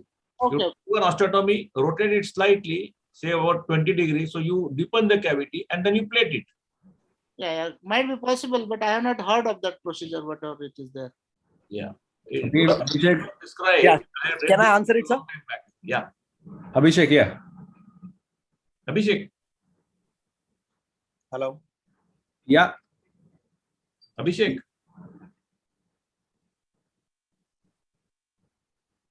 Hello. Yeah, we can hear you. Is it Abhishek or someone else? Yeah, Abhishek. Bol Abhishek. Yeah. No, I think Raman sir, I think that will not solve the problem. That might create another problem of syndesmotic instability, or the tensioning of the syndesmosis might change, because if you go supramalleolar osteotomy and if you change the rotation, you are actually creating a malunited fibula. For one problem, you are creating another problem, which we know what syndesmosis and how important syndesmosis is. Over here, Dr. Wankhede has, I think, correctly shown that the groove which was shallow, which is in most cases, it's a convex groove, which we need to make it concave. There are many ways of doing it. He has done it extremely well. And that should be addressed along with the repair of the superior peroneal retinaculum. Most of the times you will see, along with all these problems, a low-lying muscle brevis, peroneus brevis muscle belly, which you need to debride. There might be a pouch of peroneal tendons which has snapped anteriorly and created. You need to close that pouch also. There might be anterior talofibular ligament injury. All those associated injuries also need to be addressed. But if it's an isolated peroneal tendon snap, then this is what it is.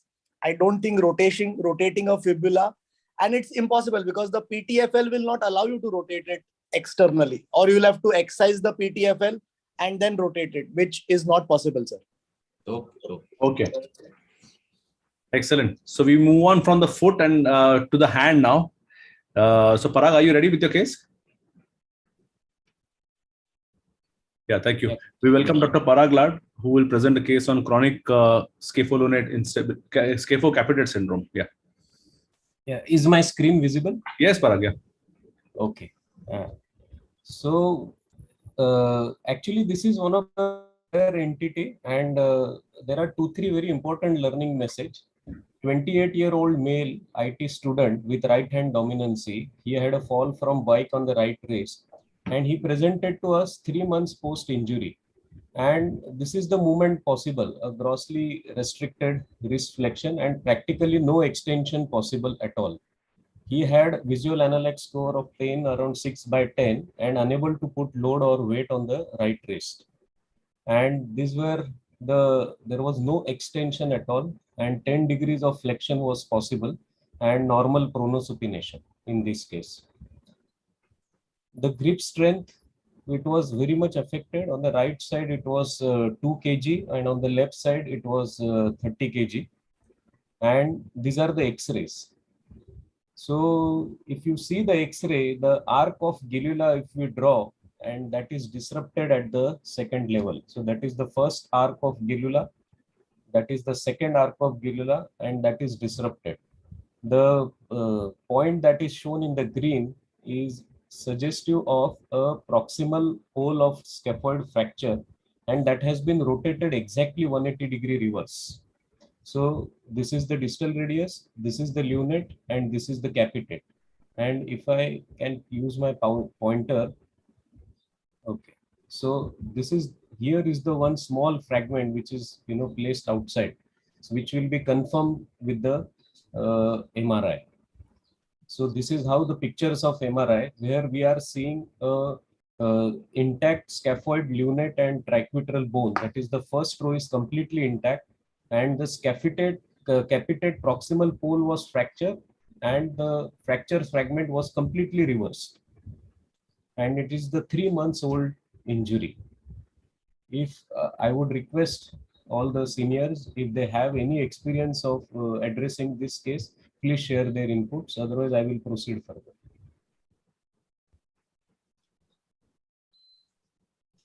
So this condition is called Fenton syndrome, and so far in the literature, it has been presented as a case report of 1 or 2 case reports. I mean, 2 cases of reports. Many case reports have been published, but only in acute case scenario. So far in a chronic case scenario, it has never been published. So such cases, the addressing such cases, the treatment options are very much limited. The patient is 28-year-old, right hand dominant involvement, pain is pain is affecting his daily living by weight bearing activities. And this problem, if we do not address well, they are going to land up in definitely mid-carpal arthritis. If we understand the biomechanics of the wrist, the movement happen at mid-carpal range, mid-carpal joint. The wrist movements happen at mid-carpal joint. So we have to address this movement. Otherwise, in future, the scaphoid and capitate is also going to develop arthritis. Capitate and hamate is also going to develop arthritis, and capitolunate joints is already in trouble. So the treatment dilemma in acute scenario, definitely dorsal open reduction and reversing the fragment and fix it with the headless compression screw has been described. But in chronic case scenario, as my case, because there is a doubtful vascularity of the proximal pole of the capitate, limited carpal fusion is the only option. So the options were discussed that we will open and then we will try to dissect the proximal pole. We see the punctate bleeding from the proximal pole and check for its vascularity.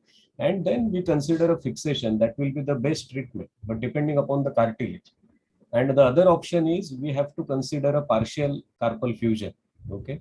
So in such procedure, it has been described in the literature for scaphoid non-union advanced collapse or a slack wrist. They consider partial wrist denervation also by cutting the wrist joint PIN branch.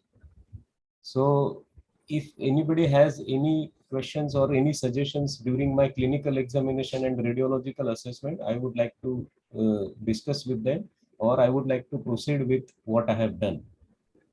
I think proceed, Parag. We are learning quite. Yeah. Pick up the question. So the approach is very standard dorsal approach between the third and fourth extensor compartment, where if you see there is a EPL groove is seen here.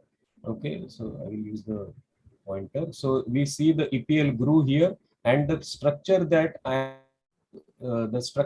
am holding is a posterior interosseous branch, which is which innervates the radiocarpal and wrist joint. So practically we cut this branch because that is the one part that the pain is going to be taken care of. So we cut that branch. So PIN neurectomy is one step of this operation, and then we go. So next is now we elevate the capsular flap. Okay, and so elevate the capsular flap, expose the radiocarpal joint. Now what the structure I am cutting is scapholunate interosseous ligament. In this limited carpal fusion, where we fuse the capitate and lunate, they recommend to excise the scaphoid and triquetrum. The reason I will show it in the article. So this is how we cut the intercarpal ligaments, and then okay. So this is the denudation of the cartilage. We are now preparing the two surfaces for arthrodesis, the capitate and lunate surfaces, where the cartilage of lunate has been denuded in this video now. And after a scaphoid and triquetral excision, this is how we fix the capitate with the lunate, with the headless compression screw.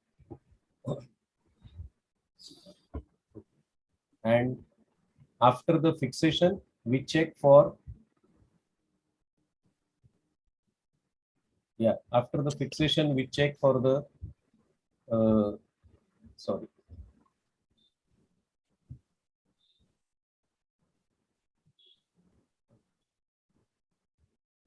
after the fixation we check for intact. We'll see there is no scaphoid and there is no triquetrum, and it's an en bloc movement happening at the radiolunate joint. then we consider a capsular flap closure, and then we consider a extensor retinaculum closure to avoid the bowstringing of extensor tendon. This is the post-op X-ray where we have dealt. We could not, by the way, we could not find the fractured proximal pole. That fragment we could not find only, and probably I must have debrided while denuding the cartilage of the capitate. And this is how the post-op X-ray, it's a Siam picture, and this is the follow-up only at 8 weeks. It was well explained to the patient that probably we may not achieve a improvement in wrist movement, but yes, intra-op there was 40 degree of flexion possible. Now only 8 weeks post-op, I am going to give good now passive stretching for the flexion. The reason for removing scaphoid and triquetrum is to have a good range of movement, in terms of radial deviation and dorsiflexion and ulnar deviation and palmar flexion. So these are the case report in the literature published for acute case scenario. And this is why this is the longest case series, but not indicated for this Fenton syndrome. These they did this operation, partial capital lunate fusion for scaphoid pathology and lunate pathology. So this is how the first case that was reported for benefit of the listeners, that this is how it looks in acute scenario. It's a Fenton syndrome where the capitate is fractured and rotated reverse, and it is definitely fixable. So, but in our case, this case was chronic, and we had no option but to consider carpal fusion. In upcoming meetings, I would like to present my follow-up at 6 months or a year. Even I have never done this case before. So the conclusion for everyone is, first of all, how not to miss such injuries is, whenever we see any wrist X-rays, please draw in your mind the arc of Gilula. The arc of Gilula goes from proximal carpal row, the proximal point, then distal point of the proximal carpal row, and then proximal point of the distal carpal row. So you please draw this line. If you see any abnormality there, then there is some pathology. Apart from pain, gross restriction of wrist movement, it is very important sign. You have to look into detail why there is a gross restriction of movement and try to look for and hunt for the pathology. And intervention of these problems are very much essential, because if I would not have considered a capital unit fusion at this stage, probably in next 6 months or a year, total wrist fusion would have been the only option for this 28-year-old boy. And probably capsular stretching, it should gain the movement at a radiolunate joint. So this is the case that I wanted to put up. Thank you for giving me an opportunity. Excellent. Excellent. Thank you, Parag. I mean, I will like,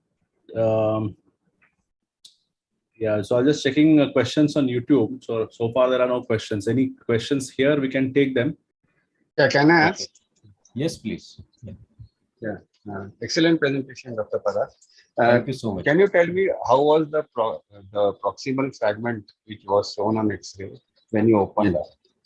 Yeah, so basically we just could not find the proximal fragment when we opened. So, I mean, probably in my opinion, it was completely resolved. The proximal fragment was completely resolved from its place. See, this is the along with cartilage. Yeah, along with the cartilage. So if you see in this video, though here I am denuding the lunate cartilage, so here the capitate fragment probably is going on the volar side, but then it was completely, I mean, there was no bleeding. It was looking like we assume how the cancellous bone looks, a viable cancellous bone.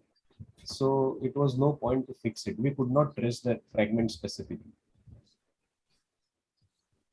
And just discussing an option wherein you just, can we just remove that proximal fragment and do some capsular interposition over there instead of doing the... Yeah, so first of all, we have to find a fragment to remove, and then capsular interposition to fix into the mid-carpal joint in between the capitate and lunate is impossible, so that the capsule has to be fixed on the volar aspect or the, you know, somewhere to remain it interposed between the mid-carpal bone, which is practically not possible because the distraction at that joint is very less as compared to the proximal row carpectomy when we do to put the capsular interposition between the radius and lunate, because the joint space is large where we can definitely fix the capsule. And in this case, My only worry was, in future, whether the scaphoid and capitate, they also might have considered, getting degenerated and producing a pain of arthritis. So capsular interposition in the mid carpal is technically not possible because of limited space in that joint. Thank you so much. Excellent. Thank you so much, Parag. Thank you very much. Excellent presentation. And we move on to Dr. Mithane Seth, who's going to present a case of a challenging peri-prosthetic fracture.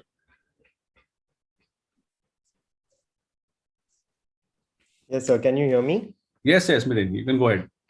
Okay. So we had an 84-year-old female who was hypertensive with ischemic heart disease history, angioplasty done in 2005 and on aspirin and clopidogrel, had a right knee done 10 years back and came to us with left knee osteoarthritis with a correctable valgus deformity, and she's 85, 86. This was in this December, and we offered her a primary total knee replacement, and this was done with robotics assistance. So you can see the arrowhead showing the bicortical pin tracks. Now this was done on 23rd of December, and she had sudden onset of pain and swelling in her operated knee, and the physiotherapy was painful. 3 days later, she reported for the 2-week review for a suture line review. We don't put staplers, so we just happen to want to see the suture lines and remove the monocryl at the pin tracks. And there was a lot of swelling at the operated site with obvious movements at the fracture site. And when we got an X-ray done, it confirmed our suspicions that there was a peri-prosthetic femur fracture. This is at 2 weeks post-surgery. Though the lateral X-ray shows some translation of the femur over the tibia, the joint as such seemed to be okay, and all the movement was at the fracture site. This was the 3D CT scan of the patient, where we can see that the fracture site extends beyond distal to the anterior flange of the femoral component. Whatever bone stock is remaining is stuck to the femoral component. We hadn't resurfaced the patella in the primary case. So a long knee brace was given. Her HB at that time was 7.9, creat was 2.5. So this patient was optimized with nephrology fitness. The 2D echo, so initially preoperatively in an 86-year-old, a dobutamine stress echo had been done and the patient had been cleared. Now this patient post-operatively again was on aspirin clopidogrel. So we had to stop the clopidogrel for 5 days. Till that time, potassium correction was done. The hemoglobin was bumped up. And then we had an option of whether to fix the fracture or replace it. So I'll go back to the fracture morphology, and Lewis and Rohraback have classified the fractures, and so has Sue. But the idea is decision making of fixing versus replacement was on 3 things. 1, whether the component is intact or failing. 2, the knee is stable or unstable. And 3, what is the quality of bone that we have. And considering these 3 things, though the knee seemed to be stable, we thought that the component will fail because of poor bone stock. Hence, we went ahead with a distal femoral replacement, and this was done, say, around 3 weeks, between 3 and 4 weeks post the primary surgery itself, and a Stryker GMRS was used. The important thing that we kept in mind during this surgery was just to make sure that we don't lengthen the femur or the limb. And the most important thing was to palpate the dorsalis pedis and make sure that the blood flow was intact and there were no overstretching of the component of the limb because of the components. At the same time, we also ensure that the femoral site is marked properly when we put in the components so that we can dial in some rotation in the femur so that the patella tracks better, because this procedure has a high complication rate and can lead to unnecessary restriction in motion post-operatively. So this is the suture line at 2 months now, and we have 120 degrees as was the preoperative range, and the patient is mobilizing. So I'll just leave the screen at the post-operative x-rays. Maybe the discussion is in an 84 or an 85-year-old with this kind of a peri-prosthetic fracture. Was there any other option other than an expensive distal femoral replacement? Excellent. You can leave it at the pre-op, this thing, post-fracture pre-op. Yeah, sorry. Yeah, I think we have Dr. Subodh Mehta, Dr. Raman sir is there, and even Sarang Deshpande is there. One thing, if you see the primary X-ray, the lady appears to be very osteoporotic. So yes, in severe osteoporosis, with a stiff rigid implant, you are creating stresses right across the implant. Right. To bypass that, or to gradually fade out the effect of the stress riser, I would have put in stemmed implant on both sides, primarily. So we have heard of putting in a primary stem in the tibia, definitely, but have you put in stems primarily in the femur as well? Yes, yes. Like what Dr. Mukhi used to say, if you have find osteoporotic, then he puts in some V nail or K nail in the femur and V nail in the tibia. So that is to give an additional support to it, but not externally. I would have incorporated within the implant itself, like an extension to the tibial component and extension to the femoral component. And so that what it does, it gradually releases, rather it fades out the stress riser. It will not be at one single point. Right. One single point stress riser will lead to fracture. Right. Also, I think, I mean, you are sort of, thinking that the pin tract probably is the source of the fracture. But did it correlate with the intraoperative picture? I mean, no, I was also there as a part of the. It's unlikely that this is at the pin tracks. So this was just to say that if we say that this patient was osteoporotic, then the stress risers were actually at the pin tract levels. Then it should have fractured at the pin tract levels. It did not fracture at the pin tract levels and was otherwise. So the stress load was exactly just next to the implant. Yes, sir. So you have a very porotic bone, flexible porotic, and a rigid implant. So the stress riser will be just next to the bone. Yeah. Right. Excellent. Any other comments, sir? I would also really concerning. A big pat for you. Sorry? End result was really good. Very good. Thank you. Miten, I have few questions, Miten. Yeah, Sarang is yeah. First of all, what was the purpose of using navigation in this case? Whatever you decided for that, I wanted to ask. It is not the pin tract which has caused this fracture, surely, because I can see the pin tracts and where the fracture was. But first of all, why navigation was chosen to be used in this case? We routinely use it for all cases. So that's okay. So can it be one of the reasons that this could have actually started some kind of injury to the cortical metaphyseal bone?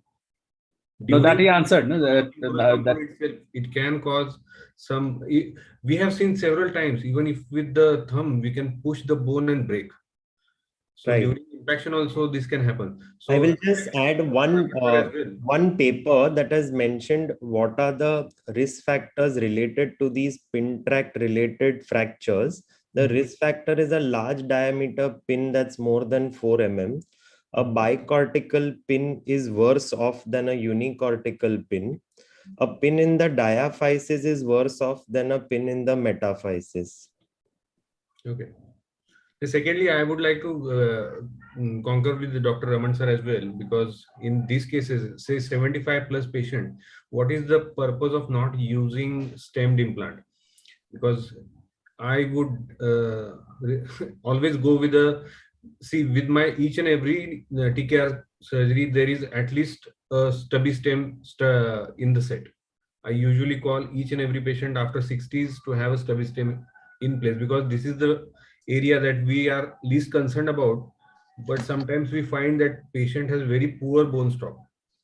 On paper, we are handling and there is some breakage. It depends on the system we use. For example, the system I use, a stem can be attached to the primary tibia. But if I want to use a stem on the femoral side, then I should anticipate and ask for a revision system every time, every case I do. So again, the choice of the stem implant system is also one of the key area of making a choice which implant system you are going to use in a case where the bones are apparently very porotic. In this case, even on the pre-op X-ray, we can see bones are porotic. So why not use an implant system like say Zimmer LCCK as a backup, where you can just add a stem with just changing the component of femoral side. Yes, point taken. Point taken. Yeah. So I think in interest of time, we will stop here. And thank you very much. Point, Ashish. Yeah. Who's this? Chetan Sorry. here. Hi, Chetan here. Chetan. Hi. Hi. I was just thinking in this X-ray. Sorry, Miten, can you go back to that X-ray? The one before that. Is it showing an undisplaced fracture in the lateral view? I asked Dr. Ashish Fadnes this, because, but he says it may or may not be. For me, the lateral X-ray, there is an, you can see my cursor. There is some osteolysis that you can see. I mean, a radiolucent, a single line that you can see. Yeah, it's almost like a full circle, you can just go around, all around it. Right, sir. So, but this was on table. Once I cemented the component, of course, I took the knee through a range of motion, and post-operatively, we have physiotherapy notes till day 10, including one video where the patient seemed to be okay. It still means that maybe it was an undisplaced lucency that could have progressed to the fracture. So yes, sir, this may have been intraop as well. I was, Dr. Ashish. Yes, sir. Dr. Mehta here. I was suggestion that in such a patient, 86-year-old lady, I think we should think of the constraint knee as a primary procedure, index procedure, with a long stem in tibia as well as femur. Yeah, sir. So stem, we agree that stem could have been considered for such a constraint as a primary, because these are very good for rehab also. Agreed. Cost-wise, there is no match. This is like 5 lakhs. No, sir. No, he's talking about constrained knee. Constrained knee. Yeah. Okay. People are very good. They do very well in rehab also once you use a constrained knee for this. And they are low demand patients. Right, sir. Yeah. Okay. Thank you very much. Thank you so much, everyone, for your inputs. Thanks, Mithun. And we proceed on with Dr. Subodh Mehta sir's case on another revision. Yeah. My case is being presented by Dr. Piyush, who is a fellow with me. So, Dr. Piyush. Yes, sir. Please share the screen. So we are running about 10-12 minutes behind schedule. So if you can try to catch up. Yeah, Piyush, you can go ahead. Yes, sir. So good morning, everyone. So we'll be presenting a case which is converting the failed unicondylar knee arthroplasty to a total knee arthroplasty. So it's a case of 49-year-old female who presented to us with right knee pain. She was operated 5 years back with bilateral unicondylar knee arthroplasty. She had difficulty in walking from past 2 years, but she couldn't make to the hospital early due to the COVID lockdowns. There was no history of any fall or trauma post-surgery. And these were the X-rays of the patient on presentation.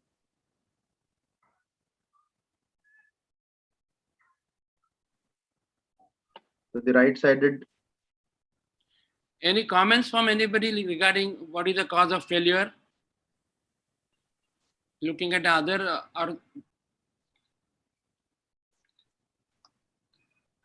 we must first rule out infection. Yes, so we have done the preliminary blood investigations, and the inflammatory markers and the infective markers came out to be normal. So the ESR, CRP, and WBC counts, everything was normal in this patient. So can you go back to the pre-op X-ray, the first X-ray? Yes. No, is this the first X-ray she came with? Yes, she presented to us with this. With this X-ray. Okay. So this looks like an Oxford, isn't it? Is it a mobile bearing knee or is it a fixed bearing? This is Oxford knee, yeah. Oxford knee, yeah, mobile bearing. I think even the disease looks as if it has progressed. There is a lateral compartment OA, patellofemoral joint OA also looks like. And probably the tibial cut has gone more medial. The tibial cut has got more medial. You must have actually, it must have scored the footprint of an ACL. So with the Oxford, so you have to do that. So with the Oxford, this mode of failure has been described earlier. If during the vertical keel cut, the posterior cortex is breached, then that leads to a lot of forces in the posterior tibia, which leads to failing of the tibial component by aseptic loosening. In fact, subsidence is the mechanism. Yes, and this patient was 96 kg. Yes. So it can be the problem with patient selection, late presentation to the hospital, component positioning, mechanical overloading, the subsidence of the implant, other patient-related factors like the BMI, level of activity, and the socioeconomic factors of the patient. And last not the least, the steep learning curve and the surgery is done by the low-volume surgeons. So in our case, the BMI of our patient was about 37.5. which place our patient in a morbidly obese category. The patient was residing on the 3rd floor where she didn't have the facility of lifts or elevators, and the patient was walking approximately 6 kilometers daily post her primary surgeries. In spite of good encouragement for weight reduction, the patient failed to reduce her weight, and she continued to walk the long distance every day. So, with I would like to present one. There is one paper in the Journal of Orthopedic Surgery in 2019, which suggests that the morbid obesity is an independent risk factor for the functional outcome and the implant survival following unicondylar knee arthroplasty. So, what next? What should be done? The case is open to the house. I think you can proceed and tell us what happened because you're running a little bit late. Okay. Clearly, surgical option is the how did you plan? And so we ruled out the active infection. We ruled out the osteoporosis and osteopenia. We accessed the bone loss, and we have kept the adequate inventory, including the bone wedges, augments, screws, the stemmed revision component with us. So these were the intraop features, and this was the tibial defect intraoperatively.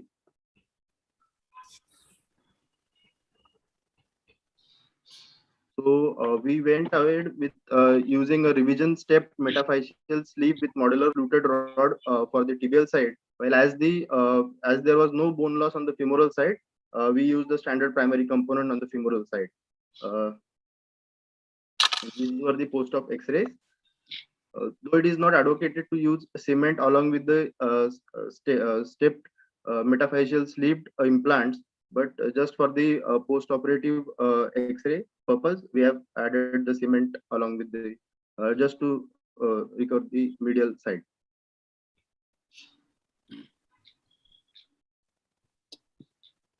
Good, very good. Any comments, Sarang, Miten? Not regarding this case, actually. I think implantation is quite good. I would really congratulate sir he has done an excellent job here.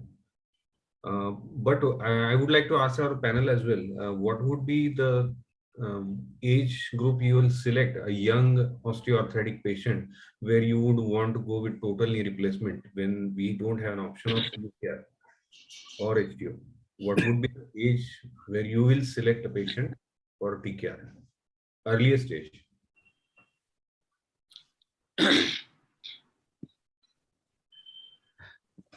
Anyone?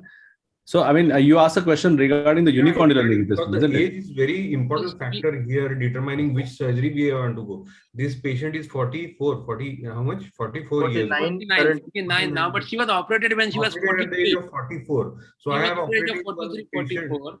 Yeah. See, the patient selection in these things is that's what we quoted, that even socioeconomic factors matter a lot, because this patient had a 3rd floor residence without a lift, and in fact we were pushing for a weight loss program, And she went to a dietitian, and dietitian asked her to walk a lot.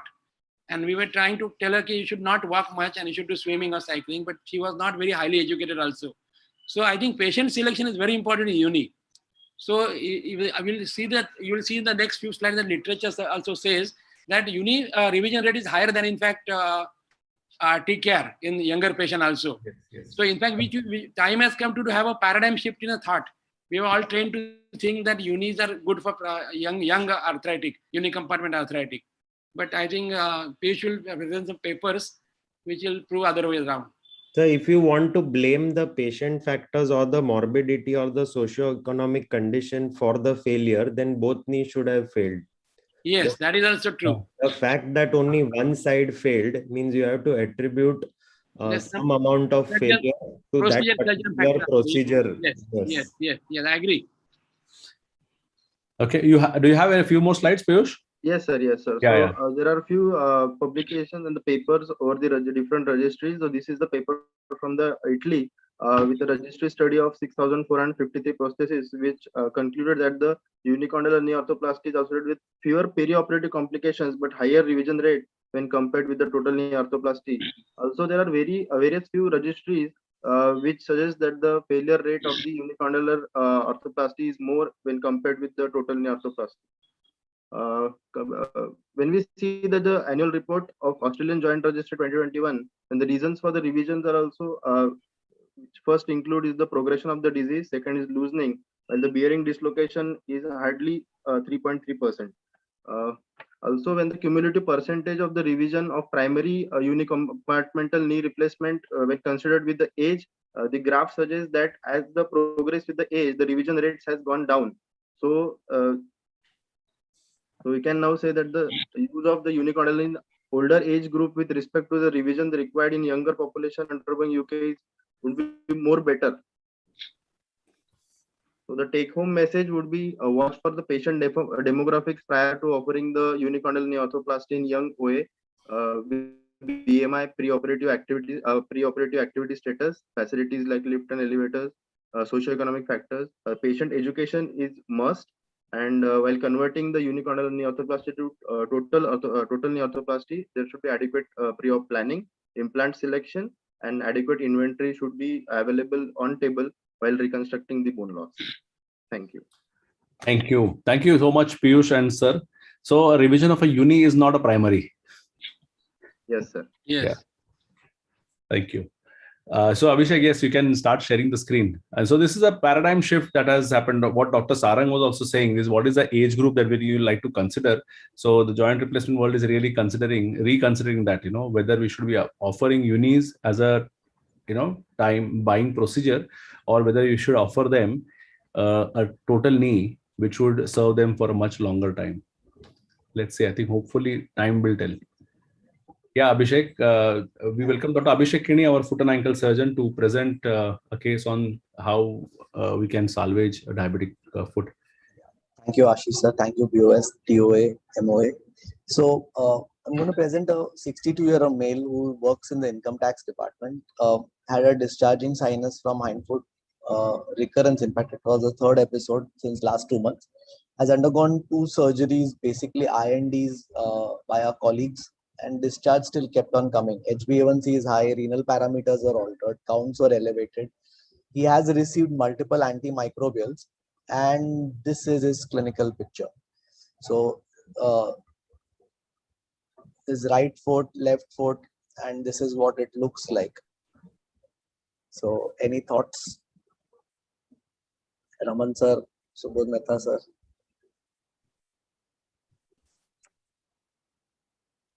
It's badly infected, I think. Infected, yes. More like a Charcot joint image. Yes, sir. So with diabetes, it was a Charcot. MRI showed that there is huge collections in the hindfoot, lot of fluid, lot of, as we call it, everywhere. CT scan showed that his calcaneum was all over the place. There were fractures in his talus also. And since he had already undergone 2 procedures, the third procedure advised by our colleagues was a below knee amputation. And he came to us saying that, do we have any options and can we save his limb? Anyways, can we think about saving his limb? Chetan, if Chetan is there, Chetan does lot of joint salvage procedures. Chetan? No way. No way. Now that I you would have straight away go for below-knee amputation in this case. I can't imagine, how this can be saved. Seriously. Chetan's one line which he had written for one patient. He says, either live with it or leave it. So I think that would be. Raman sir, you were saying something. Abhishek, was he walking on this? He came with a walker with a plastic bag tied to his leg because he was draining fluid from it. So if you had to remove his plastic bag, the plastic bag had also some discharge. But was he bearing weight on that leg? Bearing weight, yes, sir. He didn't have any sensation, but he was bearing weight on the leg. So I'll just proceed because of the time. So we know that amputations have a lot of impact on our social outcome besides the social fabric that we Indians have, that amputations is looked down upon, but it has a lot of economic burden also on the amputee. So thinking about this, and we thought that we might think something out of the box in this situation. After discussing with my colleagues, we thought that why not try something that has been tested in other long bones, and that is a masculate technique. So we took a normal CT scan from a pediatric age group because we knew that the skin would be contracted. We got it 3D printed, hind foot. We minimized it. And what we did was something like this. We made a mold out of it, negative. We put a cement, antibiotic impregnated cement, and we just put it through a hind foot nail into the tibia. And this is what it looked like. We also put some stimulant, as you can see from the picture. And our thought was that if we can give him some years, to be very honest, this was done almost 4 years back. I was not expecting him to survive longer. So whatever he could survive, we thought that if we could give him his limb, he could walk on it, and that's all. This idea came to me from, again, from the knee colleagues who use articulating spacers for their infected joints. So taking this corollary ahead, we took this. Actually, he came walking to us in 6 months and everything was fine. Like he came walking. If you see his walk, he is walking with just one stick and with just a modified AFO kind of a picture. His foot is swollen, but his foot is salvaged, and he is going about his, he is now, I think, a expert consultant in the income tax department. And this is how we could salvage his hind foot or salvage his limb. And after that, we've done at least 6 cases now where different parts of Charcot or infected hindfoot bones, we are doing these procedures and we are able to salvage their foot and take it from a dependent amputee to an independent bipedal locomoting human. So I thought this is something that we can do. Any comments or expert comments or any inputs? Is the limb sensitive? No, sir. The limb is not sensitive because he has a Charcot neuroarthropathy, but his limb is functioning. So can you go to the last X-ray, Abhishek? Yeah. And this is how many months now is he living within? This X-ray is 2 years, but he's living for 4 years. The video is just 2 weeks back. Right. Very nice. So this what is that thing made of? won't this cement sort of, as he weight bears, won't it crack up or won't it fail under compression? The thought process was, we had also contacted the MTF Foundation in US. They give us allografts of bone, which are processed. Proper allografts, which are hindfoot, like ankle, calcaneum, and midfoot bones. So they said that they would wait for his matching CT scans from the opposite leg. And that would be the procedure, like as the final step, the mascele has to be converted into something bone. So that was the process, but this guy was lost. I honestly felt that we have lost him and not come back. But when he came back walking after 2 years, this was his X-ray. And just last 2 weeks back, again, he was walking like this. So I thought that this actually has some place in management where we can salvage their limbs and save them from amputation. So he's using a slab sort of a thing, is it, to walk? Exactly, he's just using a slab. We had given him an AFO. That AFO was irritating his calf muscles because that measurement was not right. He's more comfortable. So he has a helper who kind of puts this properly for him and is able to walk on this. Excellent. Has the infection settled? Has the infection settled, Abhishek? So to be very honest, it was not infected. It was sterile, means it was non-infective Charcot discharge that we see because of the debris of the bones. And unfortunately, MRI picture looks the same as an infected picture. So most people, what they believe is like when they aspirate it or send it for culture, it comes asterile, but they think that because this guy has had antibiotics, it's coming asterile, and offer them a below-knee amputation, which is not wrong. But this method maybe of giving it one more last try, we feel definitely has a place in management of Charcot hindfoot arthropathy. Yeah, why I'm asking you is about infection is because Mascali is described for a procedure of infected long bones wherein a cement is used as a spacer and it elutes antibiotic for the next 6 weeks, maximum 6 weeks. Yeah. After that, once the membrane is formed, if you keep the cemented spacer as it is, that itself gets converted into pus because now that is a non-viable tissue. So that becomes a foreign body and the body reacts against it and it starts again infected. So now this has been lying there since last 2 years. So primarily because there was no infection, this has lasted so long. Otherwise, the infection would have reoccurred and went on disturbing his foot. I'm sorry. Go ahead. Go ahead, Abhishek. I completely agree on that because had it been infected, it would have had more destructive pathology than what maybe it was over there. And I think we've seen now, I think maybe I have seen quite a few of Charcot where it gets labeled as Charcot, it gets labeled as infected Charcot, and but on table we see that it is not that bad.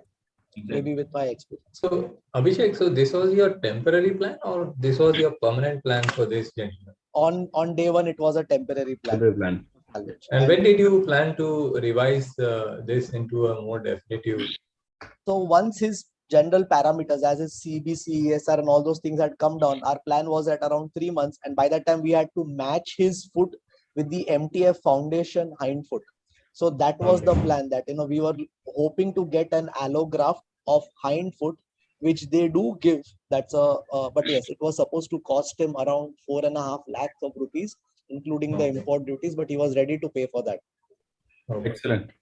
Great. Thank awesome. you. I wouldn't think of something like this. Abhishek, I have one question. Sure, sir. I can see that you have got this nail without any screws. I think you have tried some screws before the screw holes are there. But what was the purpose and why the screws are not there? Any reason behind that?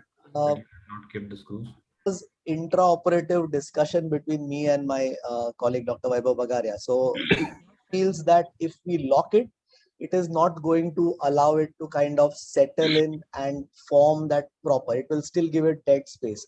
So we tried screws. In fact, one screw we got, in fact, both the screws were initially out because the jig was not right.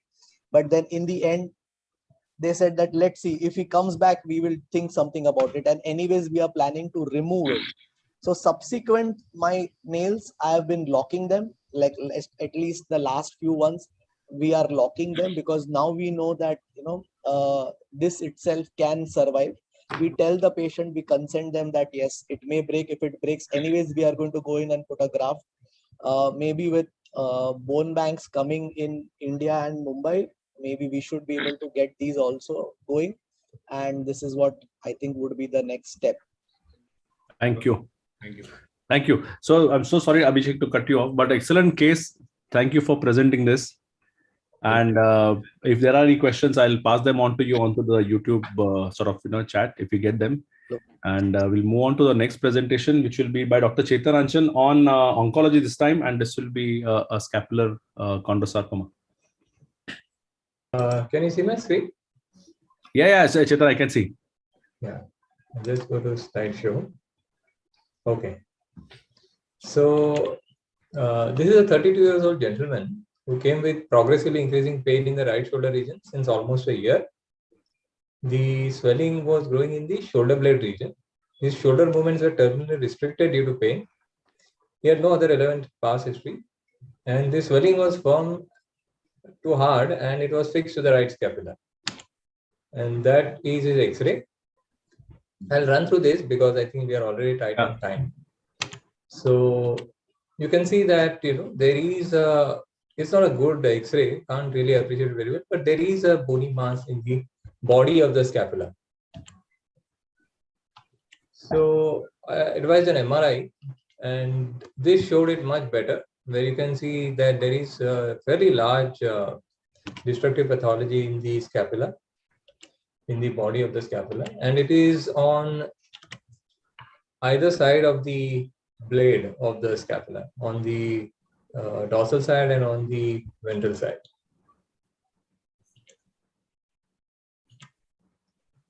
So I'll just run through the images once again.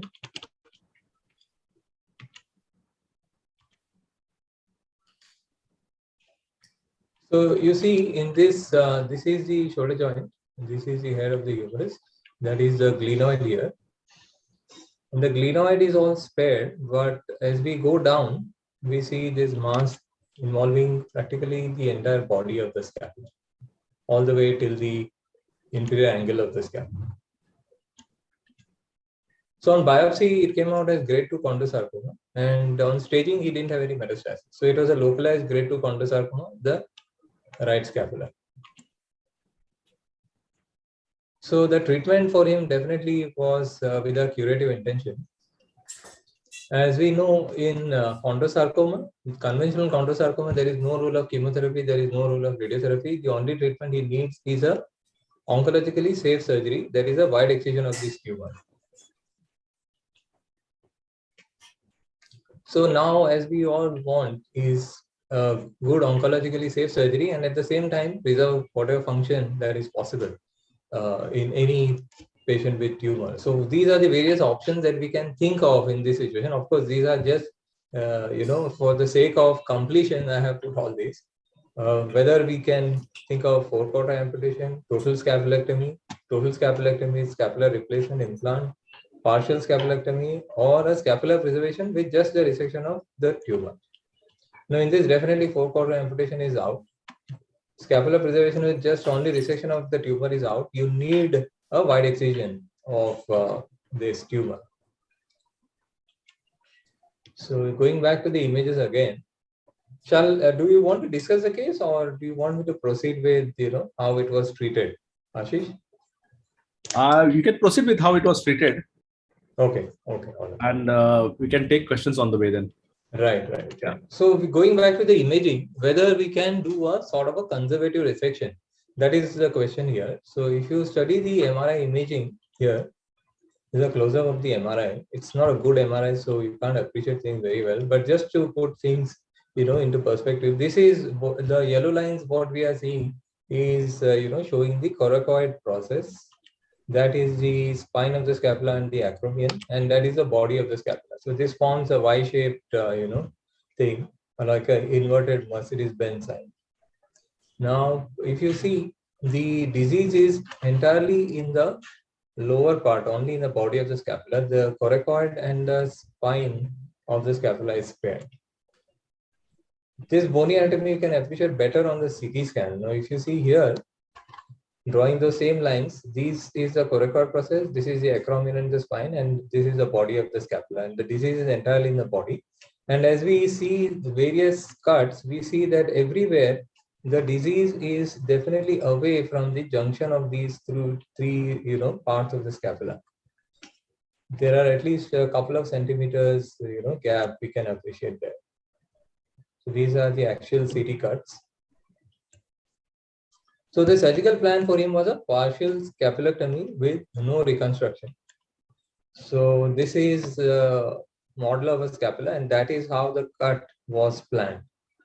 based on the study of the MRI and CT findings. So that is what would remain at the end of the resection. Only the spine of the scapula, the coracoid, and the glenoid. So that is his intro pictures. This is a biopsy scar. And this is a resected specimen. That is where we can see where the bony cut was taken. So the final histopath report was a grade 2 chondrosarcoma with a bone cut margin almost 4 centimeters away. I wouldn't believe it is 4 centimeters, definitely a couple of centimeters for sure. All the soft tissue margins are also free of disease. So this is what we really want to see at the end of a wide excision, is whether your margins are free of disease or not, which it was in this case. So he's been following up, every few months, but this is a follow-up that I'm doing after 2.5 years post surgery. He has no specific complaints, and on screening, he has no detectable disease activity. There is no metastasis and no local recurrence of disease. So this is his X-ray 2.5 years post-op. So you can see only a small part of the scapula remains: the glenoid, the coracoid process, the spine of the scapula, and the acromion. These are the CT images post-op. Again, there is no body of the scapula at all. All of that is gone. These are the actual cuts. The interesting thing is, what kind of function he will have at the end of removing this whole body of scapula. He's got almost a near normal function here, just a terminal restriction of abduction.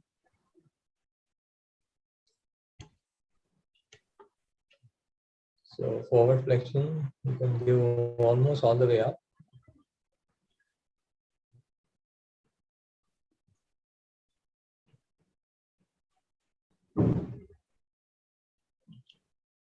So in conclusion, conventional chondrosarcoma is treated with wide excision and appropriate reconstruction. In certain locations following wide excision, you don't need to reconstruct, like in this case. In a malignant disease, proper wide excision of the disease is the goal of treatment, not preservation of function. This gentleman was lucky because if his disease was any higher or closer to the glenoid, there will be no debate about removing the entire scapula, which would definitely result in significant loss of shoulder function. Of course, 2 years is too early to conclude on the adequacy of his treatment. He will be followed up for at least 5 years. And in fact, in this case, since it is chondrosarcoma, he should be followed up for almost 10 years before we declare him free of disease. Thank you. Thank you, Chetan. Yes. Any questions, anything to discuss? I think he was quite lucky, isn't it? That this was not higher. He was lucky. Yes. He was very close to that. Chetan, he had waited. Yes, sir. Just an idea out of the blue. Yes, sir. Yes, sir. You are gone there. You could see the rib cage also. Right. Was it possible to take a section of the rib and construct the lateral pillar of the scapula, so that the lateral muscles would have been, have an anchor to hold on to it? I mean, yes, that is a thought. In fact, that is what people do when you put a scapula implant. Is you repair all the muscles to this implant, and basically it is floating, held by all these muscles, and that definitely gives anchorage and would in some way help with shoulder function. You are right about that. I mean, that could be thought of. I mean, we could even take the iliac crest for that matter and do a reconstruction. Yes. Excellent. I think there are no other questions. Thank you very much, Chetan. Thanks, Ashish. Thanks, sir. So we have our next speaker, Dr. Swapnil Zamre. Swapnil, are you here? Because I can't identify you from your...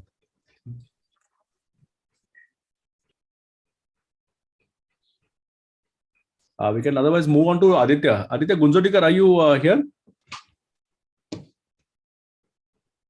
Aditya? Yes, I'm here.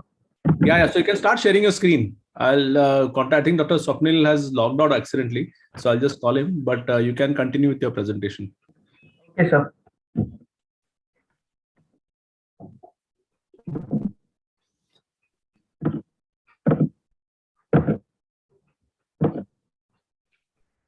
Is my screen visible? Yeah, Aditya.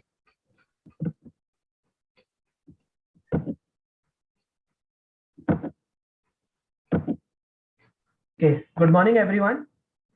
The case that I'm presenting is a 34-year-old female, a case of isolated ramp lesion. She presented to us in OPD with chief complaints of pain in the knee, her right knee of 8 months duration.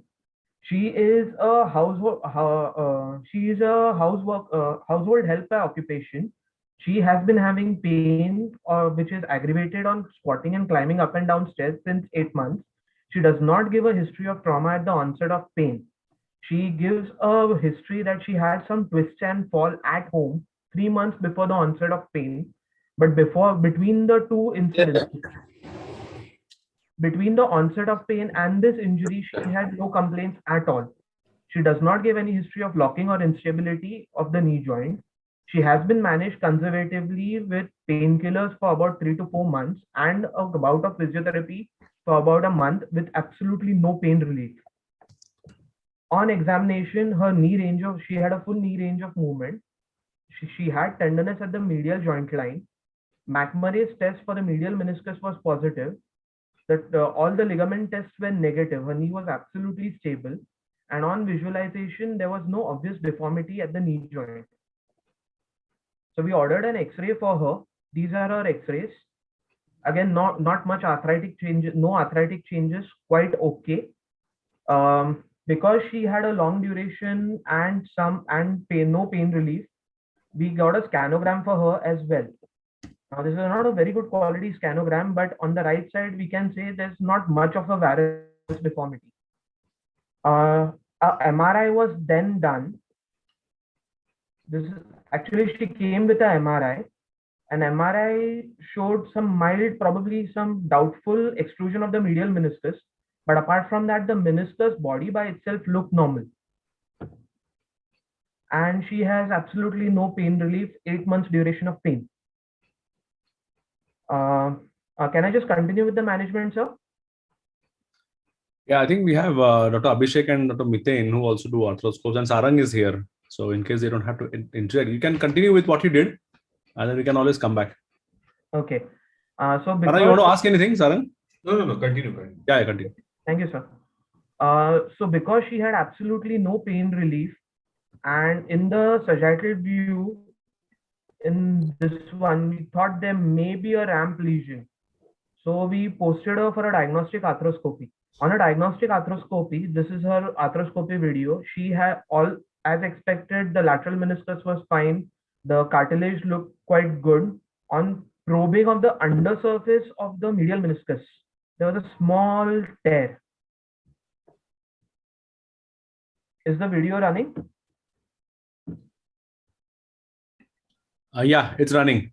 Yeah, there's a small tear where my probe is going in right now. So because of this tear which was seen, we decided to do a repair. This looked like a type 3 ramp lesion as illustrated in the picture. ACL was intact, no partial tear, nothing. PCL intact, lateral meniscus intact. I went posteromedially to look for something. Again, the posteromedially there was nothing seen. Everything looked quite pristine. So because of this type 3 ramp, did an outside in repair. These are the pictures of the repair. Took 2 bites in the lesion, and this is the final probing post repair.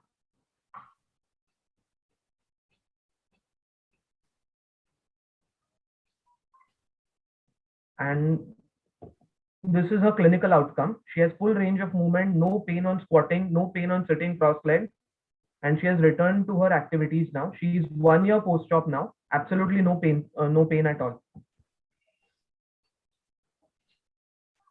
This is a post-op MRI.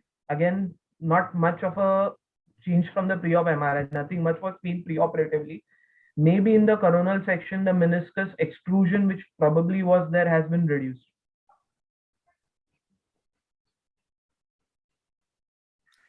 Any comments, Sarang? Yeah, ramp lesion is a quite underdiagnosed and unappreciated disorder, or problem for which a lot of people are suffering. Actually, Aditya did a very good job. So these pains are so underwhelming that people are actually having pain. MRI is looking absolutely normal apart from some extrusion of the meniscus. And most of the people who are looking at the MRI don't know what to do in these cases. So congratulations to Aditya. You diagnosed it well and did a great job. Aditya, when we are seeing these kind of ramp lesions, this is methania. It's important to see them from behind. And once you've seen them from behind, we sort of classify them into stable and unstable. So from your scope, the way you were tugging at the meniscus, it seems that this could be like a stable ramp lesion. In which case, a simple trephination of the capsule over there to incite some bleeding or some more prolonged non-operative treatment also could have worked. Obviously, what you've done is great, and we can see the functional outcome. So kudos for that. Again, if you decide to repair the ramp, then in such cases, the repair is the tear is between the meniscus and the capsule. So most of these bites have to come off and have to be tied at the capsulars on the capsular side. Yeah, that is what was done. So if you're putting in these inside out needles and they are coming in ahead, that means from the posterior horn, from the posterior capsule, if you're taking a suture out that you can see in the intra-articular portion of the joint when you're viewing from the anterolateral or the anteromedial portal, maybe the trajectory of the sutures that are sitting in over there may not be perfect.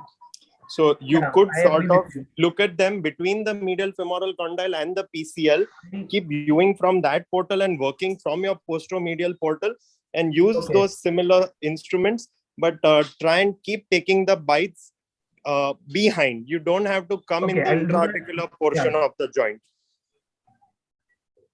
Yeah, that's a good idea. Thank you for that. The next stage time I'll do that. Adding an additional portal posteromedially. So I had taken a posteromedial portal in this case, but I could not see any tear in that part. So it was just a partial inferior type of ramp. That's why I did not keep the scope posteriorly while taking a bite. So that was the reason for keeping the scope anteriorly. I could not see a tear there. Okay. So Aditya has described this one paper where if you can't see the ramp from your PCL and medial femoral condyle entry, if you can't probe it from your posteromedial portal, it's more likely to be a stable ramp lesion, in which case a repair may not be needed. Agreed, but I saw this with a patient's history of failed conservative treatment and 8 months duration of pain. I saw something which was obviously causing her trouble. That's why I repaired it. Okay, Abhishek, you want to say something? No, I think Aditya, since we've decided to repair, you've done it. The result itself speaks for you. So I think that's great. Ramp, I think I look at ramps like a bank cart. So you have to repair it, as Miten said. Behind the meniscus, you have to take bites, and I think we have described it. I think in arthroscopy techniques when I was working at my old place.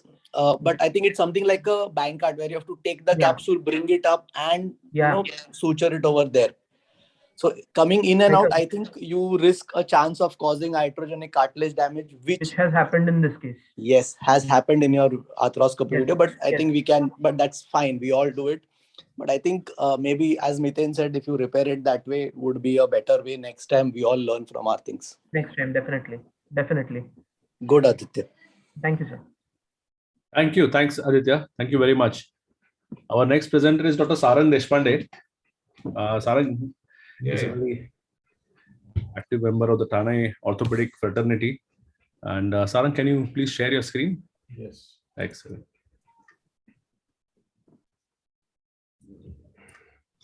Aditya, if you could stay on, this is also to do with arthroscopy. Yes, sir.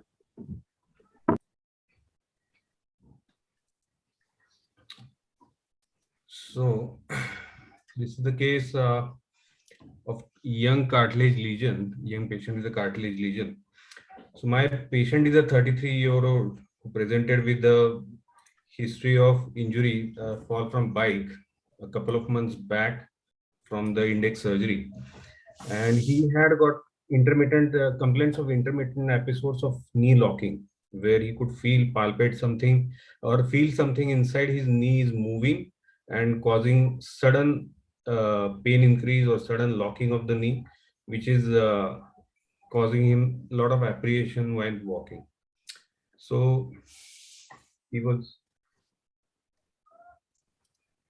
can you see my slide moving? Yeah.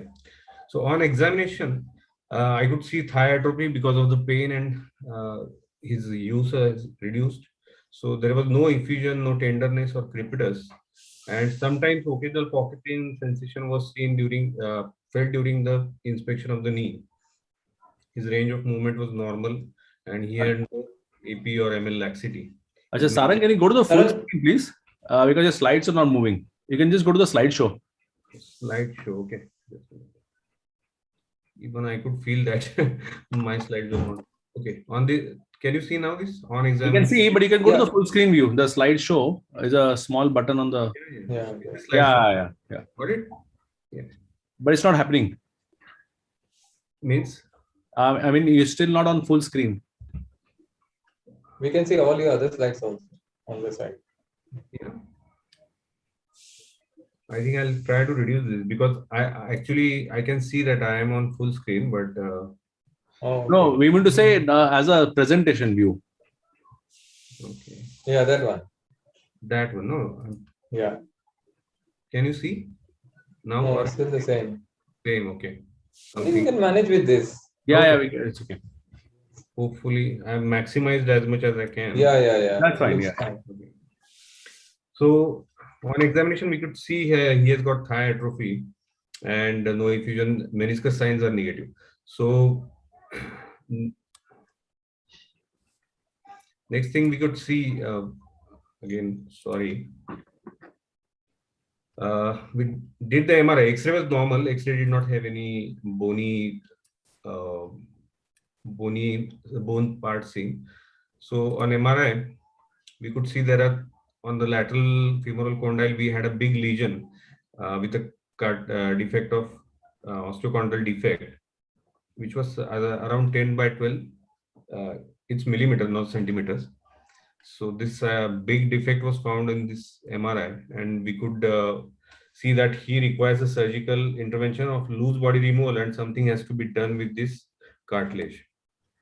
So what are the options? The treatment options described in our literature are the abrasion arthroplasty, which was the earliest most option, where we could just remove the loose body and abrade the cartilage with a shaver.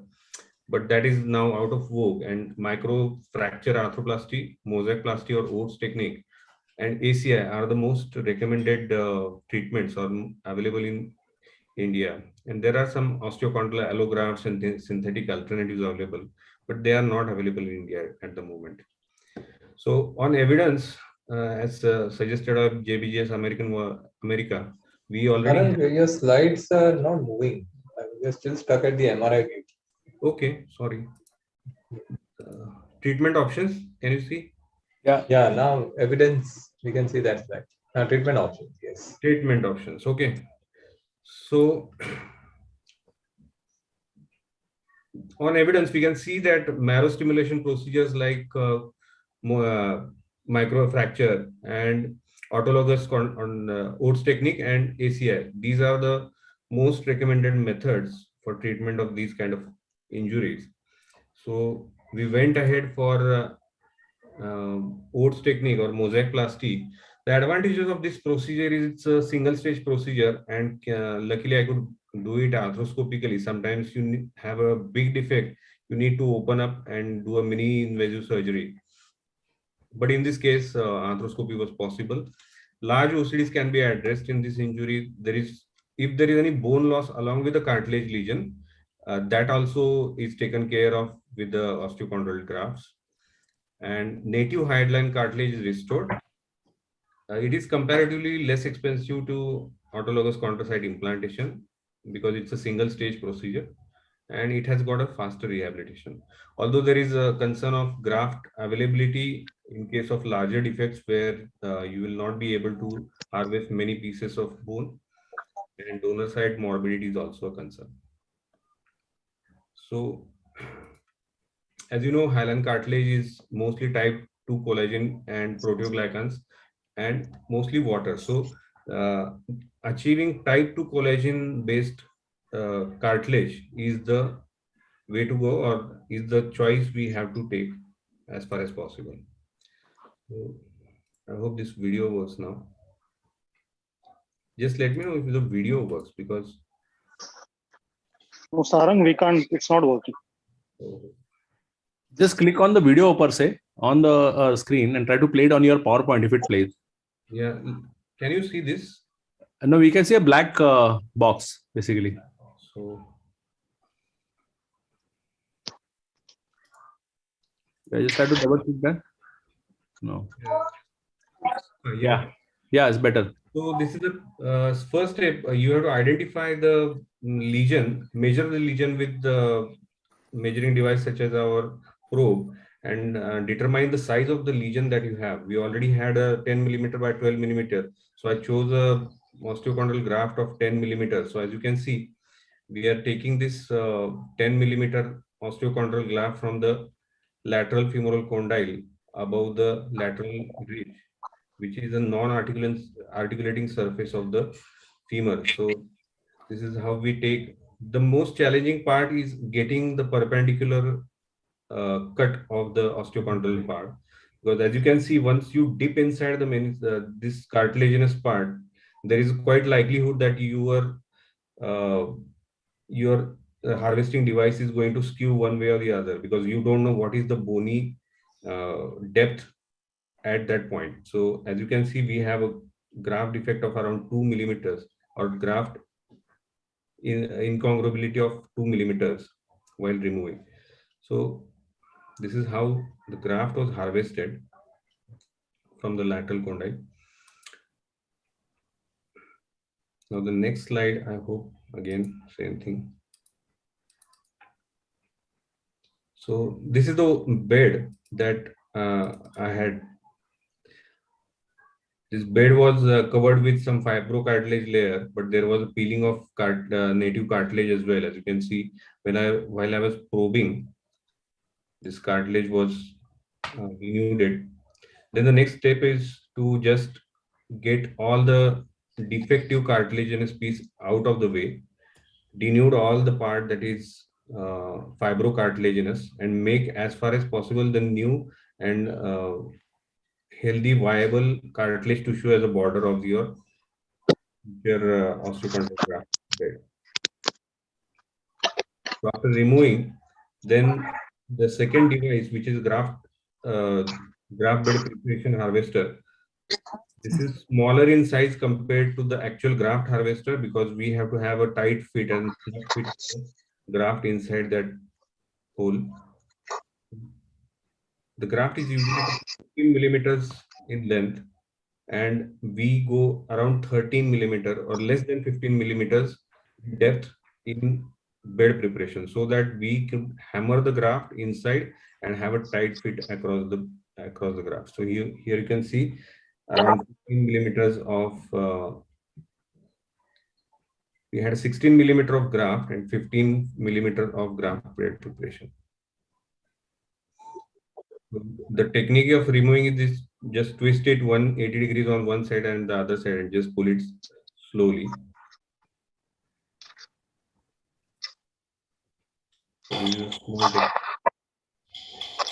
Hammer it this way.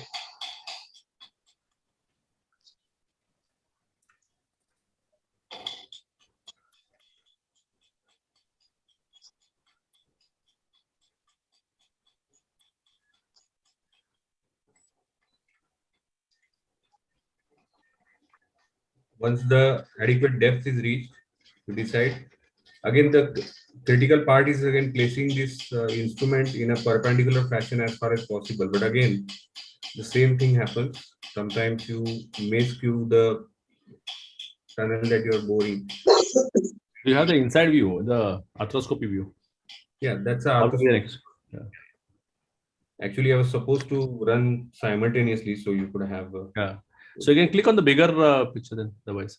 No, that's fine. I mean, but it will not work video, I think. Yeah. Okay. So the next step is alignment rod. Here you are inserting this rod, which is a simple cylinder, which shows you all the 360 degrees around the cartilaginous defect that you are going to repair, and see how much millimeter depth you have reached on each side. So that is going to decide how you are going to prepare the graft. So this is the bed preparation piece, but similarly, we don't have to remove this piece when we are putting the actual graft, but we have to cut or align the graft in such a way that next time when you are placing the graft, it is placed in a manner where it will be perpendicular or parallel to the. I cannot move both the videos at simultaneously. So this is a graft cylinder tube. You place the graft cylinder tube inside the graft bed, and slowly you have to just put on screwing motion on a handle that inserts the graft. And once you come around the graft where there is a cartilage, you can see, then lightly you are going to tap the graft inside.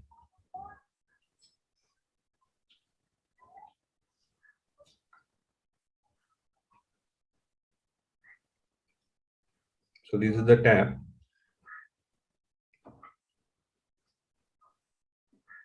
You have to make sure that the graft is no more than 1 millimeter outside than the bed, because any incongruity is going to be detrimental for the cartilage or other side cartilage, the tibial cartilage. So here you can see there is less than 1 millimeter of incongruity, which was actually adjusted later on, which I don't have video. Slowly by tapping, I was able to adjust the graft congruity around that surface. This whole perimeter is then later filled with fibrocartilage, that is type 1 cartilage and 3 cartilage, which is okay. But literature suggests that 80% of the cartilage that we get out of this Mosaicplasty is type 2 cartilage, which actually we want. And this is the way the graft is inserted.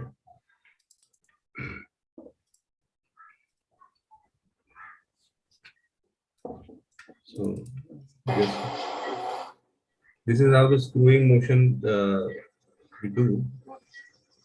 Slowly insert the graft inside.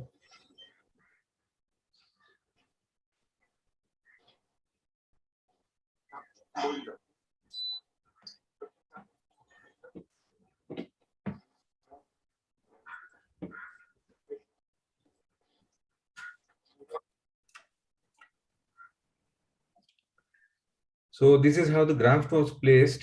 The surgery was done 2 months back, so I don't have the follow-up MRI, but there were loose body was removed later in the later part of the surgery. Sometimes the loose body is more than the incision that you are taking, so you have to actually do it mini open the graft, this loose body removal procedure. So this is how the case was done, and the patient is now walking after 2 weeks of non-weight bearing, but full range of movement was started immediately post-op, and patient started walking full weight bearing after 3 weeks. And now on the second follow-up that I saw him, the patient is walking painlessly at the moment. I hope to get the MRI done as early as possible and may be able to share with you again at some point. So any comments, discussion? Any comments from anyone? I mean, Aditya, Miten, Abhishek, you might have done many of these procedures. I mean, so what was the age of the patient? 33 years old. He was an IT guy from Kerala. So I just had one comment to make. In spite of the young age at 33, before going in for a cartilage procedure, I would like to do a scanogram of the patient, and assuming that this patient has constitutional varus or is in varus malalignment, would you go ahead only with the same cartilage procedure, or would you also offload the alignment? if there is gross alignment, misalignment, say he's a young patient, he's not a mid-40s where actually varus deformity starts to increase. This patient was a young patient, he has symmetrical less than 5 degree varus, the standard varus that we get in our population. So I did not go for this, but I will keep in mind that it's a good suggestion. Maybe in future cases, I would be doing that. Okay. Right, sir. Excellent. Thank you. Thank you very much, Sarang. Yes. And Thank you, Ashish and BOS and TOA for allowing me to present my case. Thanks, Sarang. Thank you very much. So we move on to our next section where we have a good 3 interesting pediatric orthopedic cases, and we would start that with our own very own dear Dr. Taral Nagda sir, who's been a great mentor and a great presence in our hospital in the BOS and the TOA. Good morning, sir. Hi. So we can start with your case, or Jaideep, your case? Yeah. So Yeah. we'll start with the hip case. Yeah. And this is interesting because I have treated this child in 2005 and we are in 2022. So, that long follow-up we have now of this child. And I would request Jaideep to share the slides. So Jaideep, next slide, please. So this is how I saw the child, 2004. 1.2-year-old with DDH. On the right side, the femoral head is not yet developed. What we see, the Shenton line is broken. So typical case of a DDH. Next slide.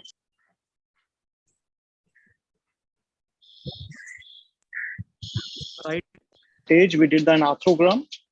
Under anesthesia, reduce the hip flows and give a spica in human position. Next one.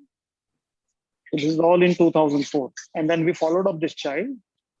So post-op confirmation of the reduction, that time we had done with X-ray and with an MRI, limited section MRI, which showed that this hip was perfectly reduced. Next one. And as we followed up the child, you can see in 2005 at 8 months, the hip is perfectly reduced. The child is walking well, good range of movement, but there is some AVN. So this is a medial AVN. There are many types of AVN which we see in DDH with closed or open reduction. So this is medial AVN which is seen. Next slide. So as we follow up this child further, 2006, we can see the femoral head is now revascularizing. It's still in position. The acetabular index is improving. Next one. And this is at 7 years follow-up. This child has a head which is congruent, but it is in coxa valga, there is coxa magna, and part of the femoral head is uncovered. The Shenton line on the right side is also not perfectly matching. There is some evidence, but the child has no symptoms. She's a state level athlete, 7-year-old child. No complaints, parents have whatsoever, no issues. They just came for a routine follow-up. So the question this time, when the child is 8-year-old, this is a 7-year post reduction, what should we do, with this kind of picture? No symptoms, no clinical signs. Next slide. So I think this clinical pictures here, next one again. At that time, what should we do? Observe, operate, and if you operate now or later, and if you operate, it's a femoral or acetabular procedure. So I think Sandeep is here and Swapnil is here. So Swapnil, the secretary of Bombay Orthopedic Society, if you're there, if you can give comment on this, and what would you do at this stage? Sandeep is here. Swapnil. Okay. So Sandeep can come. Yeah. Yes, sir. So this is so can you do the X-ray again, Jaideep? But that slide. Yes. Yeah. Typical problem of the medial AVN, where it starts going into a coxa valga. So at this stage, this was way back in 2011, but with the literature available today, one thing that can be attempted in this particular case, a minimally invasive thing that can be done, is a proximal femoral medial epiphysiodesis by insertion of a medial screw along the calcar. So I don't have any, of course, this requires a long-term follow-up. I don't have any experience with this. So that is not practical, but as you see, the epiphysis on the medial side is hardly 2 millimeters. The purchase here is going to be hardly anything. So as regards CP, in this case, it's not going to work out. Secondly, in a medial AVN, you will get less of medial growth, more of lateral growth. So you'll have actually get varus. But again, in pediatric, there are no rules followed. Children don't follow any rules. So this child is ended up with coxa valga and what is also known as caput valgus.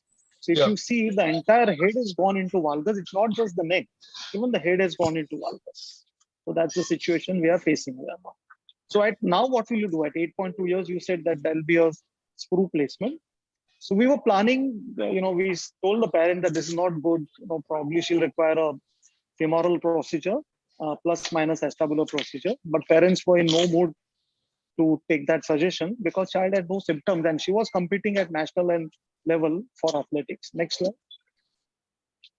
Next slide. So what were you planning at that point of time? A varus osteotomy? Femoral osteotomy and DEGA at that time. So the patient came to us at the age of 12 years, 11-year-old follow-up, and the year now is 2015. Now, by this time, she started having anterior hip pain. There was pain in internal rotation. There were some movements during the athletic training which were very painful. And, the parents told us, you do whatever you want, but, now manage this child. So we got a CT scan done. Next slide. So this is pain on flexion and internal rotation because of coxa magna. This is causing the femoroacetabular impingement here. Next one. The rotations are unequal. We can see on both sides. Next one. This is the CT scan, which shows us the problem is not just lateral, but it's also anterior uncovered. So a dual problem. You need to see the problem in totality. Next. But thankfully, you don't see any degenerative signs. No cysts in the acetabulum or femoral head. And MRI also was done, which showed there were no labral tears as of this. Next. So, of course, now since the child has symptoms, so no looking back, this had to be treated. I'll quickly show you in interest of time what was done. So we went first on the femoral side. We did a varus and derotation osteotomy. More of derotation, less of varus. And because trochanter, was high riding, when you give varus, this child can have lurch. So trochanter, we had to distalize. Next. At the same sitting, we did what is known as peri-acetabular osteotomy, as described by Gans. The reason is that DEGA will not work at this age now. The bones are strong. And bending procedure or a Salter osteotomy will have no hinge to work on. So what you do is you do an ileal cut, take it through the ischium so that you can rotate the acetabulum as one piece. Next, so you can see on the rightmost side and this post-operative X-ray. So on the rightmost picture, this is after correction. And this shows that the entire femoral head is now covered well. The femoral head weight-bearing portion is now over the source hip. So that's how you plan your surgery, and the anterior coverage is also achieved for this child. Next week. So this was in 2016 post-op X-ray, and then this is a recent follow which shows that it's completely healed. The hips, except for the implants, both the hips are completely symmetrical, and functionally she is doing great. Next one. Excellent range of movements. She does everything: triathlon, cycling, swimming, and running. All the three activities better than any person at her age group, and no pain in the hip joints. So what we have learned from this case is that just getting a reduction is not a ticket to a success. These patients do require a long-term follow-up. Late dysplasia can happen in a treated DDH, whether closed or open. And if you find dysplasia, then it has to be treated early, preferably by age of 5 or 6, even if there are no symptoms. If the child develops symptoms, you don't wait with conservative treatment. That child has to be offered normalization of the hip as soon as possible. So that was this case with a long follow-up. Sandeep, any comments from your side, or if anyone else wants to comment?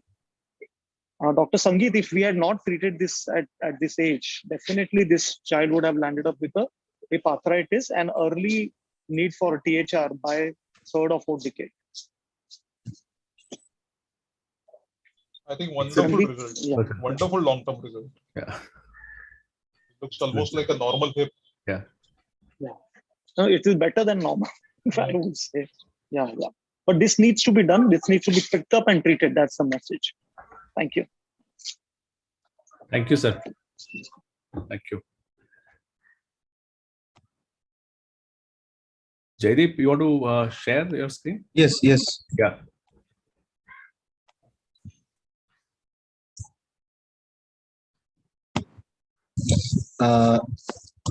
The second case is she is an 8-year female child with left ankle injury. So basically she got a left ankle physeal injury. You can see here the medial malleolus is fracture. On APV, on lateral view, it looks like a Salter Harris type 4. So anybody's would like to comment, how will you fix this fracture? Would you have any more images? I mean, CT scan, would you do any more images? No. Okay. Actually, she is operated elsewhere. She presented after 1 year. Okay. So being a lot of other surgeons there, so anyone just like to give the opinion? Yeah, it's open. I'll just check on the YouTube as well if there are people. Is Abhishek is here? I mean, he does a lot of foot and ankle surgeries. Or Raman sir is here. So the purpose Abhishek, of would you showing like the to case, put your foot? Would you like to put your foot into this? So sorry, can he, like, I couldn't hear him. I lost network. Yeah. No, these are the X-rays that you have come to you. Child. Yeah. she is a 8-year female child with left ankle injury. She got a left distal tibial pulsar injury. You can see the broad, grossly she has a medial malleolus injury. On lateral, you can see the physis type 4 injury. So what are the treatment options? Close reduction, open reduction, plaster, or you use K-wire, you use TBW plate, or what are the options? How will you fix? Jaideep, let's go ahead. So She needs to be operated. Yeah, she is to be operated. She is operated by open reduction, TBW, and K-wire elsewhere. And after 2 months of follow-up, you can see the fracture is healed. She presented with us almost Jaideep, 1 year. One slide back. So what has been gone wrong here is that across the physis, we should never have compression forces. What has been done, she has been treated like an adult. So this is type 4 Salter Harris injury. Ideally, she could have been treated by a good reduction, either arthrographic assisted close reduction or an open reduction. And then you put 2 screws, one screw going across the epiphysis and one screw going across the metaphysis. So that's the way this should be treated. But however, the surgeon decided to put an implant across the physis, one mistake. And then second mistake is give compression across the physis. So that's the second mistake. Yeah, go ahead. Yeah, so she presented 1 year post-operative with deformity of right ankle varus deformity, shortening of 1.6 centimeter. You can see here the joint line, you can see the growth arrest line. You can early detect by just watching the growth arrest line whether the physis is growing or developing any physeal bar. So this indicated red line shows us on the lateral side, the TBI is growing well because the arrest line is moving away from the physis. But on the medial side, it is stuck to the physis. Yeah. And it tells us that virtually no growth is on. So if you have to pick up a growth arrest, 2 important radiological signs here. One is presence of deformity, and second is unequal movement of the growth arrest line. This is the Harris-Parker growth arrest line for the residents. Yeah, go ahead. Yeah, she is developing varus. You can see the fibula is also going in varus. So we did the CT scan. You can see here, there's a physeal bar here. So we did the MRI. The MRI is very important. We just want to know whether it is a bony bar or physeal bar. And MRI, which image you want, you can see here the bony bar is there. So we have repeated this n number of times, but when you're asking for MRI to see the physeal bar, ask for a gradient echo image, the fat suppression image. Fat suppression. Because only in that image you will be able to see cartilage as white and bone as black. And in black and white differentiation, you will see between the bar and the normal cartilage as it's seen. So we have confirmed there is a bony bar. Then how will you manage this case? So there is a classical management option by sir. So age, ABCD of the decision making, age, bone involvement, whether the bar is central or peripheral or associated with deformity. So growth remaining more than 2 years, bone involvement less than 30% of the bar, peripheral bar, and deformity, 20-degree varus deformity, we can treat it with growth moderation, either 8 plate or plate screw. So here we have done the pre-operative planning. We excise the bar here. Then we put the lateral epiphyseal with PET screw. And while doing the CT scan, while doing the MRI, we always ask the CT scan to map the bar, because interoperatively is very difficult to map the bar. We want to know how much bar, which side bar, whether it's anterior, medial, posterior. So interoperatively, whatever preoperative plan we had done, in interoperative CM, we put the 4 marker. You can see on AP and lateral view, this is a bony bar. We put the marker wire there. And this is we taken the anterior medial incision. As preoperative plan, we make the small window. We find out the window. With the help of bar, we just excise the bar. So now here, how much bar we have to excise? You have to see the physeal growth plate, and at least 2 mm on either side you have to excise. So this is the bar excision with bar. You can see here, AP and lateral view. After excision, we always put the fat to prevent the bony branch bar again development. And final procedure, we did the bar excision, lateral epiphyseal, and already fibula is going into varus. We had did the percutaneous drilling of the distal fibular physis. This is a post-op X-ray. 3-month follow-up. Still correction is not seen here, but 6 months you can see the correction is started. This is a long-term 1-year follow-up, almost near correction. Deformity and length is corrected. 2 years follow-ups. And this is the last follow-up, 3 years follow-up, maintaining the correction, and both the ankle joint are equal. So you can see when she presented in 2016, she has a varus and LLD. 2017 corrected, and long-term 3 years follow-up, both the lower limb equal, and we have corrected the length. Review of literature. Excision of the bar with distal femur, proximal tibia, and distal. Very good article from the GPO. So when the physeal bar was discovered early before the significant length discrepancy or angular deformity had to be developed, fewer additional surgery were needed. Near the end of the growth of the involved physis may slow and closer earlier compared to contralateral normal physis, which causing late increasing limb length discrepancy. So we have to catch growth arrest as early as possible and treat. If we have waited, they have to correct it more. Angular deformity correction, limb length discrepancy correction.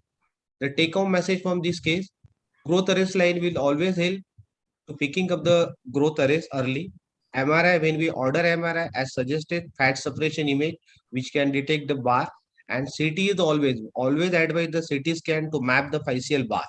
If growth more than 2 years remain, less than 30% physeal affected, the prognosis is very good with physeal bar excision.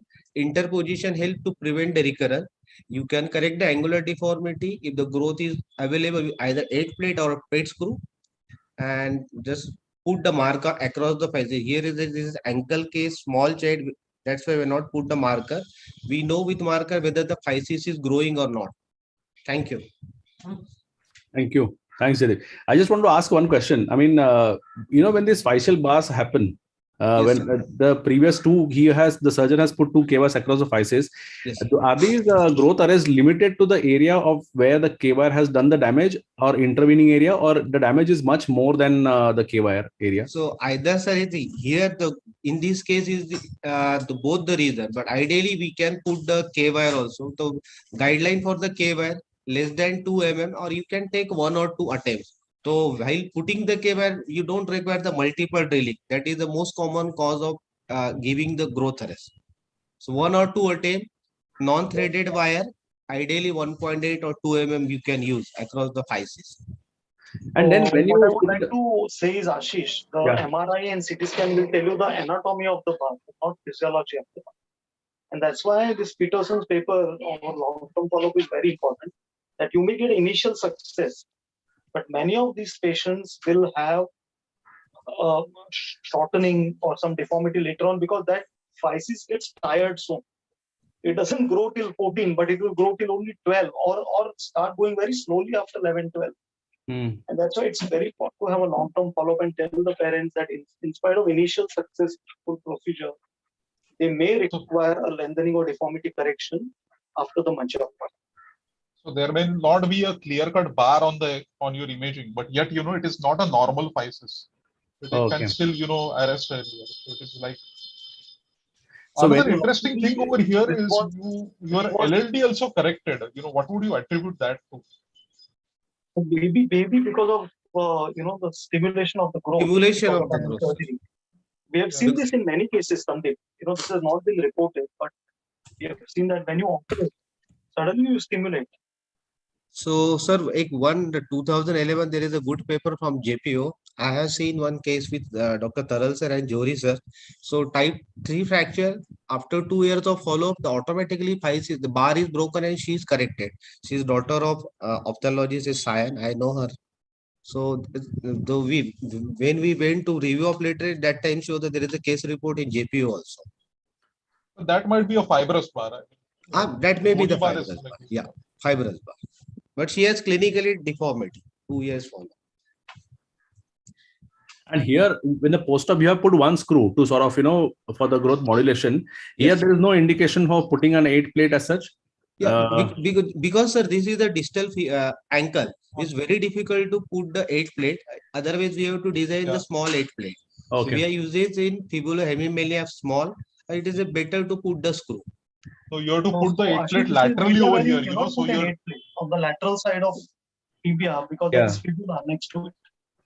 There is no space to but put there it. are strong ligaments there. Your tibiofibular ligaments, distal tibiofibular ligaments. There is hardly any place there. Right. Excellent. Thank you. Thanks, Jaideep. Thank you, sir. And we invite Dr. Sandeep Vaidya, our dear colleague, to present his case on a distal radius facial bar. It's a very routine case that I'm sure everybody of us, all of us who are attending this meeting, are treating on a pretty regular basis. But so this was an 11-year-old boy, and I don't have the a better quality X-rays because this was primarily treated elsewhere.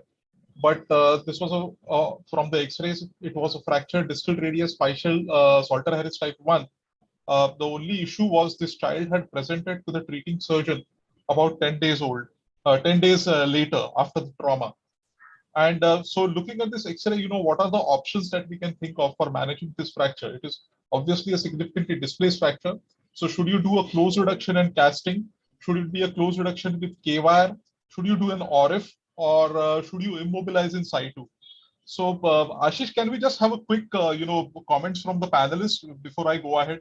Except maybe Jaideep and Taral sir, who obviously, would be doing what is to be done. But what would, the other panelists do in the face with a situation like this? That is a Salter-Harris type 1, but the problem it is 10 days old. Fresh injury. Hello. Fresh injury, yes, sir. Fresh injury. 10 days old. Injury, but 10 days old. 10 days old. Yeah.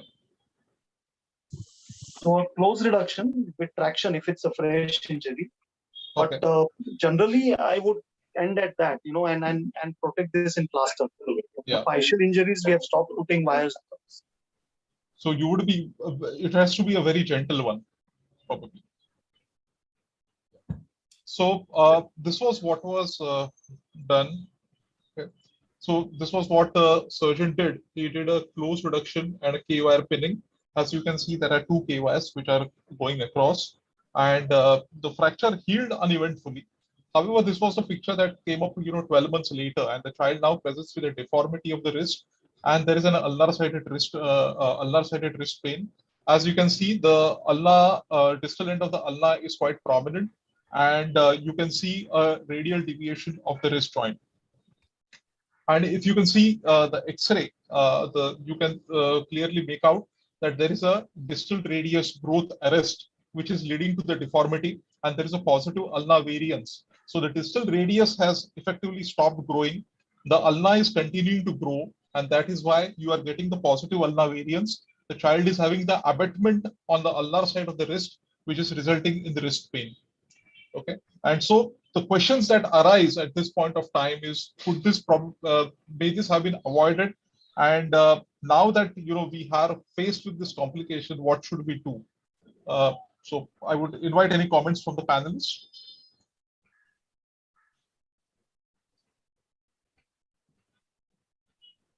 The age of the child now? He's 11. Hello? 11, 11, sir.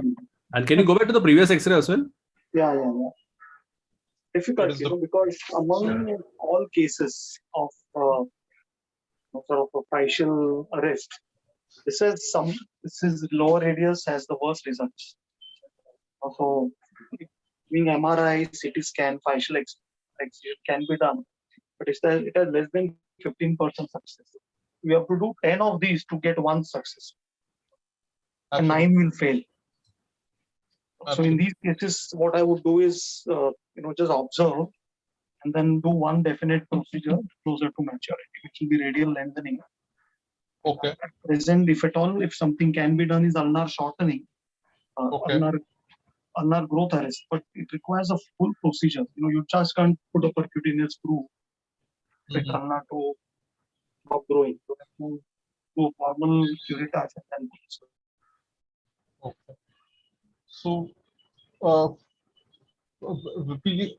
this is what we did at this point of time. We did a radius corrective osteotomy in order to correct the radial inclination and the tilt, and combine that with an ulnar shortening.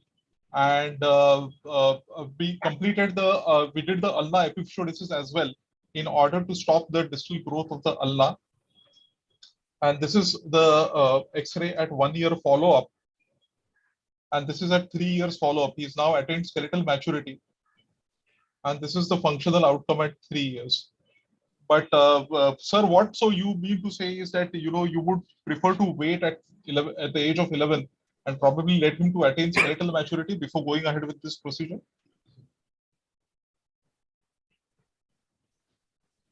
Hello.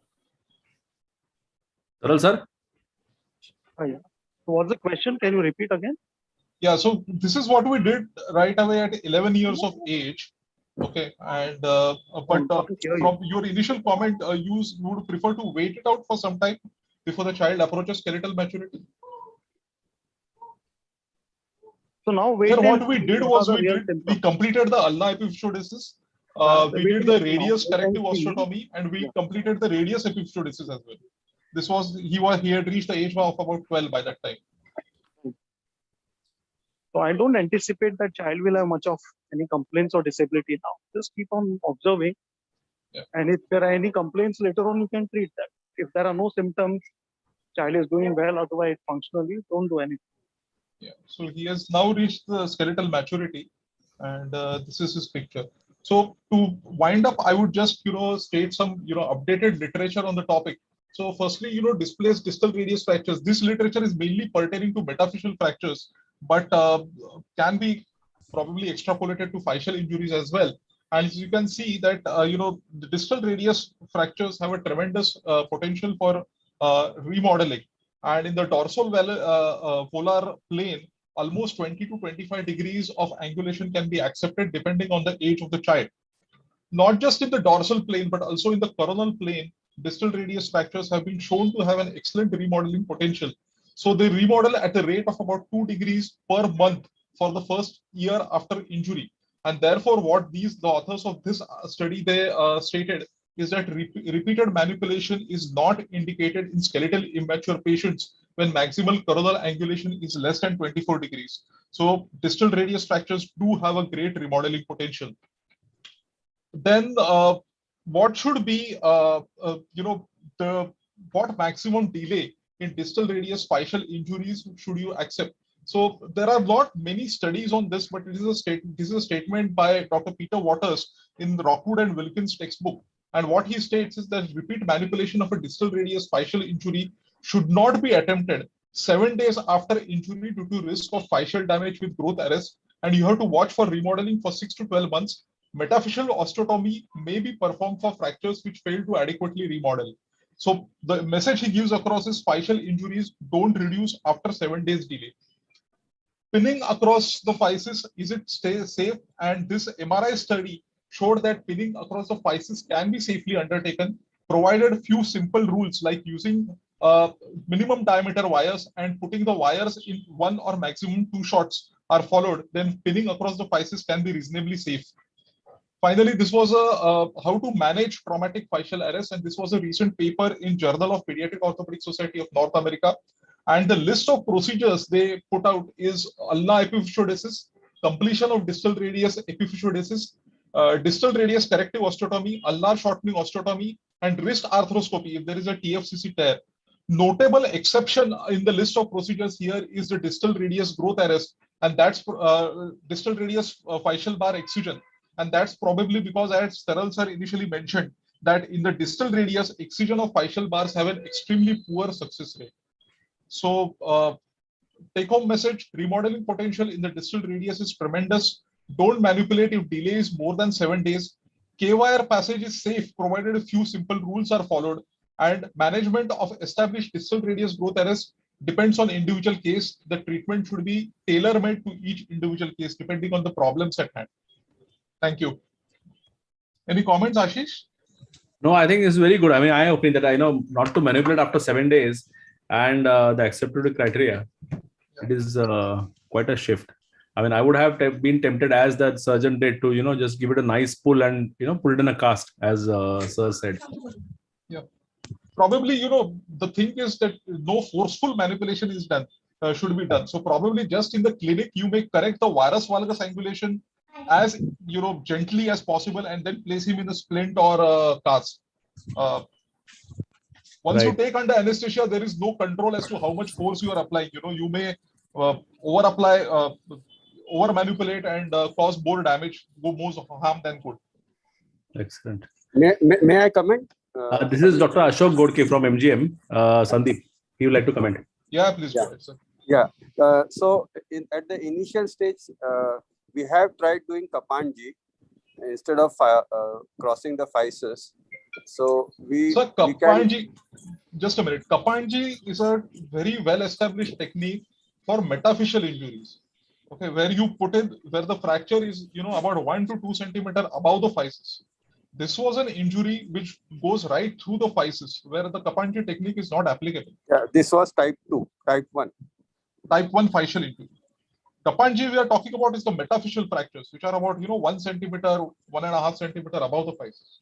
Wouldn't be applicable in this particular case. Because applying a Kapanji here means you put wire into the physis and then manipulate the physis. Not really recommended. No, I think you are mistaking that. That is not Kapanji. Is that what you mean to say? Kapanji is intrafocal, yes. Yeah, intrafocal thing, yeah. Yeah. I thought there was a metaphyseal spike from where we could have put in a Kapanji. No, this was a type 1. Type 1. Okay. Yeah. Great case. Excellent case, Sandeep. Thank you. Thank you very much. So we move on to the last case of the session. This is this is Dr. Dipit Sahu, who would be presenting this case on a complex shoulder dislocation. Yeah, Dipit, we had a very interesting case on the posterior fracture dislocation of the shoulder. Yes. Yeah, you can start, Dipit, but we can't hear you well. Yeah, can you hear me now? Now it's much better. Yeah. Okay, so thank you so much for keeping the session on time. Phenomenal job on conducting the session. And my thanks to BOS and Thane Orthopedics for giving me this opportunity to present this unique case. And I'll tell you what happened in chronological sequence. This is a female who was being treated somewhere else. She is 72-year-old. And she had a supra and an infra tear. It was being conserved by the orthopedic surgeon, and it was being conserved by means of physiotherapy. So she was already under a few weeks of physiotherapy, and that is okay. The orthopedic surgeon was attempting to conserve it, and which is done in some cases. So, but it was a big tear. Now, during the physiotherapy, there were some violent sessions of physiotherapy. And so the patient presented to me 3 weeks, increased history of pain, severe pain and stiffness. And this is what she said happened during the physiotherapy session. What she said was in the last 3 weeks, suddenly she started having a lot of pain and a lot of stiffness, and the pain was really bad. Now, if you see in the MRI, there was no dislocation. So she was all okay when she presented to the therapist, and while doing the therapy, something happened which increased her pain and increased the stiffness. So I just did the X-ray and we found this. So in the X-ray, the shoulder was anteriorly dislocated, and it was, as per the history, since last 3 weeks, she had a lot of pain and a lot of stiffness. So this was, as per the history, we could see that maybe it was 3 weeks neglected dislocation, left end like this, and she had stopped therapy also since last 2 weeks because of the increased pain and increased stiffness. Now so what we know at this point was she has a big cuff tear, and she has a neglected for 3 weeks an anterior shoulder dislocation. So what to do at this point? Options could be for anyone. Someone would like to do a reverse, someone would like to do an open reduction, someone would just probably leave it alone. But leave alone is not a very good option, because she is in severe pain and definitely no movement. And if you want to reverse, is also not a great option here, because the tear wasn't that irreparable. Tear was reparable according to the MRI. So I had the advantage of having the MRI before the dislocation, or an index MRI, which was a couple of weeks old, which said that the tear, although is big, but could be repaired. So open reduction was one option, but there are a couple of dilemmas here. So now which approach to take for the dislocation reduction and the cuff repair? So if you're going to do something, you're going to do both. You're going to reduce and you're going to repair. Now, of course, closed reduction was out. I wouldn't attempt a 3-week-old neglected dislocation in a closed manner. So here are the options which somebody could attempt. So if you go through a deltopectoral approach over here, you could do that, a deltopectoral, because it is easy to approach the dislocated shoulder or the dislocated humeral head through this approach. However, the cuff tear is lying posteriorly, so it retracts posterior because of the pull of infra. So the cuff tear goes posterior. So this approach is not a good approach for a cuff repair, because cuff repairs traditionally or conventionally are not done through a deltopectoral. You could, but you will have a lot of difficulty to approach a cuff tear through a deltopectoral approach. Now, the other option could be do a superolateral McKenzie approach. So this is the McKenzie approach, which is a deltoid split approach, which is from the acromion downwards. Now, this is a good approach for a cuff tear. So you could approach repairing the cuff through a McKenzie superolateral approach. However, again, the head is lying over here. So head is over here, and so this is not a good approach to reduce the head. So what would you do in this case? So we tried something different, because both the approaches were not ideal approaches to do the two procedures altogether. Well, somebody suggested you could do a dual approach, means do a deltopectoral and reduce the humeral head, then do a deltoid split, then repair, but that is a lot of mess. The other option was do open deltopectoral, reduce the head, then do an arthroscopy, all very messy approaches. So what we did was,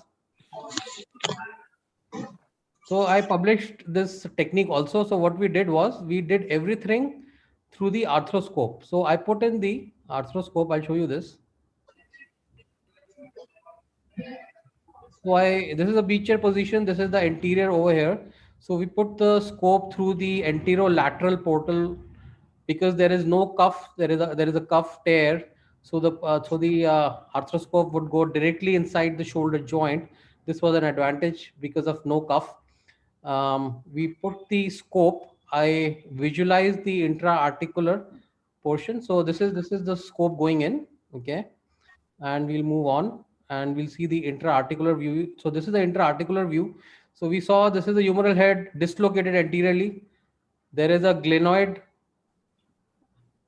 on the left side. There is a humeral head on the right side over here. So this is a dislocated humeral head which is lying there since 3 weeks, and you could see the glenoid. So I made another portal, which is an anteromedial portal with the help of a spinal needle. I used a periosteal elevator.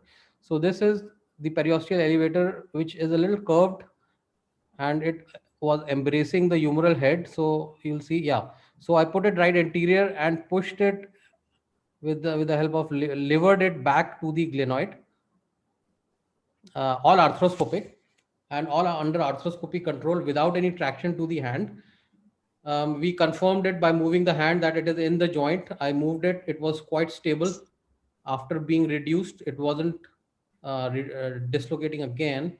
But I saw the cuff tear, and we went ahead to do a standard arthroscopic rotator cuff repair as per our usual technique, did an acromioplasty. Same portals, we made 1 or 2 more portals, but these were all lateral, anterolateral, posterolateral portals, nothing, it was done in a usual way. And so we did a double row repair. We put in anchors, medial anchor, then we put in lateral row anchor and repaired it through the same portals. No unusual portal made, no different portal made. Everything was done through the regular rotator cuff repair portals. And yeah, so these are the sutures passed in the cuff and then repaired back, put a lateral row. This is the lateral row going in through the same portal which I used to reduce the humeral head. So this is going in and parking the lateral row anchor. So I used 1 lateral row anchor over here and repaired the cuff. Okay, so these are 4 portals used. So through the same portals, we reduced the humeral head and repaired it. And at the end of the surgery, I took the image CM view and saw that it was quite stable. Even checked it intra-op that it was quite stable. It wasn't dislocating again. And so I'll just move ahead. And at the end of 6 months now, she's got full movements. She's quite stable. This is the lateral row anchor. So no pain at the end of 6 months. So this is my message to everyone, that you could approach arthroscopically a neglected dislocation by 3 to 6 weeks. More than 3 to 6 weeks, you wouldn't be able to do it arthroscopically. And because there is a cuff tear, so it gives already open access to the arthroscope. Thank you. Excellent. Excellent. Very good. I was going to ask you the question, till how long would you attempt such a endeavor arthroscopically? You said it about 3 to 6 weeks. 3 to 6 weeks. More than 6 weeks, it becomes very difficult. The capsule is contracted. You may need to release a little bit of it. Because we've done open, couple of them for 2 months till 6 to 8 months. We've done open reductions of neglected dislocations. I found it to be done through the same approach, of course open, but through the same way, reducing it through the same way, going in the rotator interval. So this was just a transformation to an arthroscopy approach, but using the same principles.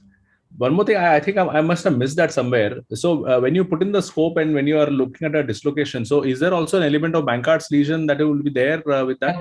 There would definitely be a labral tear, but I did not touch it. It was the cuff tear which was more important. If you repair the cuff tear, these people are usually stable. They don't need a labral repair in these cases. And what about a Hill-Sachs lesion? I mean, do you have to do something like a remplissage and make it still more stiffer, such cases? Because it's like a massive soft tissue lesion, isn't it? That a cuff tear. Massive tear. Yeah, it was a massive tear. And there was, of course, an impression fracture on the posterior side of the humeral head, which was left like this. Only the cuff repair is sufficient. Now, is there a tendency for such patients to become stiff post-operatively? They don't if you do a good cuff repair. So like, for example, this patient, like 6 months, she has full movements, no pain at all. Right. So, but the advantage was the cuff tear was although big, but repairable. If it was a irreparable cuff tear, this discussion would have gone in the wrong direction or in another direction. Means then you would have to consider something else, for maybe a reverse or something. Right. Sarang, would you like to ask something? Yeah, because it's excellent. The range of movement, I am actually surprised she got so much range of movement. But I was again, just like Ashish said, what he did with the Hill-Sachs, I don't know how much external rotation she is able to do without any apprehension. Yeah, 40 to 50 degrees. I have it. I have not put it here, but yeah, she is comfortable external rotation 50 degrees. And do you think there is any possibility that because of, I could see a big Hill-Sachs actually once you had removed that. It was a big impression fracture. We just left it like that. So this was not a recurrent dislocation. It was single dislocation which was left neglected. Okay. And what is your experience regarding patients who are elderly population, 30 plus people who are getting this kind of some accidental or some forced injury dislocations? having recurrency afterwards. In young patient, we already know it becomes recurrent if you don't treat Bankards. But in these cases, how these patients survive means. Yeah. Do they have So this recurrent dislocation would be a different pathology, and a neglected dislocation would be a different pathology. So in a recurrent dislocation, of course, there is a Bankart tear, labrocapsular avulsion, or a glenoid Bankart, a bony Bankart, or something which needs to be repaired, or needs a latarge or remplissage. But a neglected dislocation is a completely different ball game. So our usual approaches do not work in neglected dislocations. There is a tendency to get stiff because there is a cartilage which is left out of the joint for 3 to 6 weeks or even more. But the main job for you to do is get an open reduction or an arthroscopic in this case, but open reduction also is good. So if there were no cuff tear, I would just do a open reduction, and there have been cases where there is no cuff tear, just a dislocation which is left neglected for a few months, 2-3 months or whatever, in a very old person, and we've just done an open reduction through the rotator interval, nothing else done. Nothing else means no capsulolabral repair, no hill sac, did not touch it at all, but you just reduce it and of course give it some stability. For example, 4 weeks after that you start mobilizing and they remain stable. No need of a capsulolabral repair in these cases. They are not recurrent, they are just neglected. So it's a different pathology, or the two pathologies are locally different and need a different approach also. In these cases, you did arthroscopically, wonderful work, but it's a real adventure for doing it for the first time. Yeah, it is an adventure. I was a little apprehensive. So, if I were to do it and I were to choose an open reduction, Mackenzie would be the best approach to do in this case. How would you go about it? So, again, so both the approaches have some advantages, but if you have to do it now, if I was not doing arthroscopically, I would do a deltopectoral. Now, and then go behind before reducing the humeral head, go posteriorly and fish out the cuff tear, tag it. Yes. Because before reduction, it can still be, accessed. Yeah, you can still fetch them. Correct. But after, if you reduce the humeral head, then the cuff tear approaching is a little difficult. Then again, then that's a disadvantage of deltopectoral approach. A cuff tear is not really well approached through the deltopectoral groove. But what would be the disadvantage of using Mackenzie's approach? You can see the cuff later on, but similarly, once you open and see the whole void of glenoid, and you search for the head, is it difficult to retrieve, or what? Yeah. So actually, your Mackenzie will be over here. Okay. Yeah. The head is over here. Okay. So from here, you have to approach the humeral head.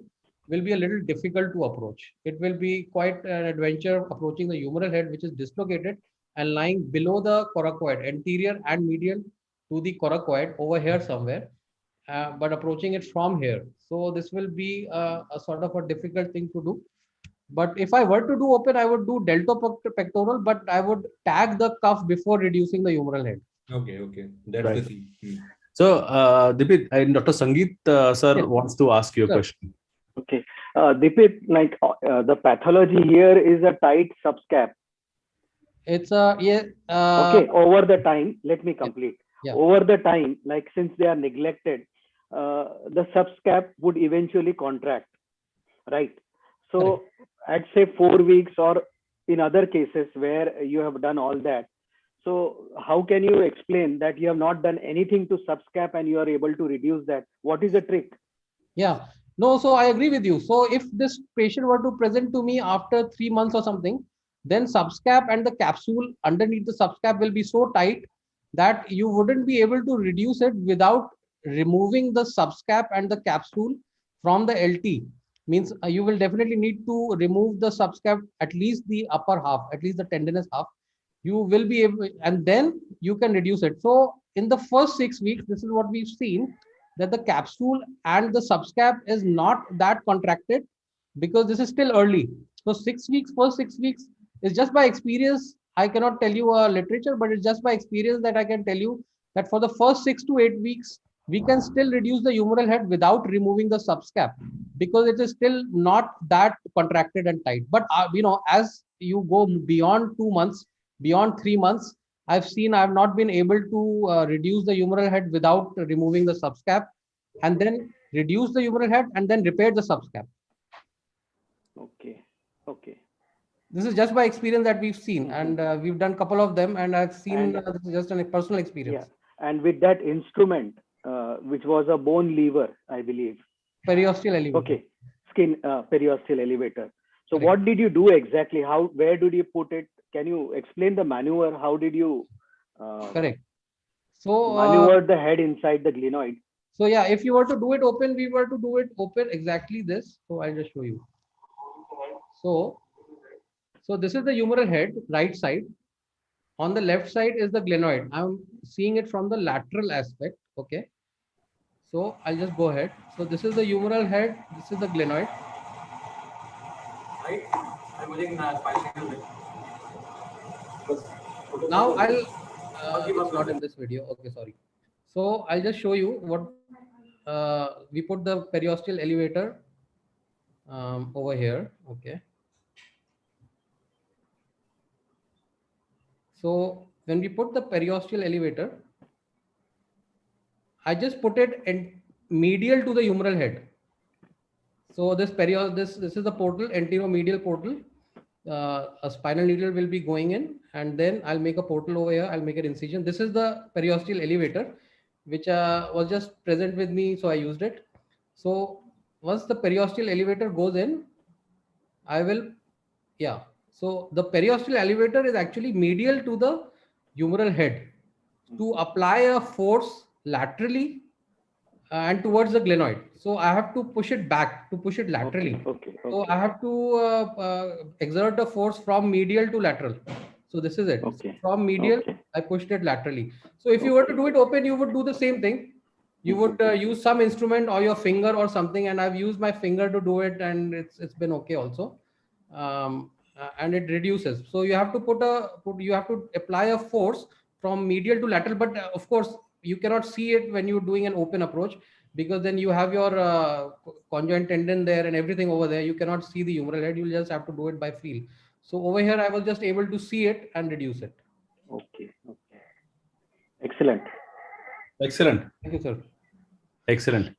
So I think we come to the end of our session, and it's been, I hope it's been very informative and productive for everyone. And I would like to invite our president of Thane Orthopedic Association, also Dr. Abhay Kulkarni, who would just like to sort of say a few words. Am I audible? Yes, Hello. sir. Yes, sir. You're audible, sir. It has been an excellent example of how you can well organize this kind of webinars. I congratulate you personally. Thank you, sir. It is an excellent job that you have done along with the Bombay Orthopedic Society. We have had many cases and a plethora of experience from a lot of experienced surgeons. And I think this kind of webinar should be continued in the future. Congratulations to all of you. Thank you very much, sir. Thank you. Sangeet sir, with your permission, should we can end? Thank you very much for completing in time. And we had host institute and other institute contributing and giving a variety of cases with all specialty. Thank you, Ashish, for organizing it. Thank you very much, sir. Thank you very much. Bye-bye, everyone. Bye. Bye.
BOS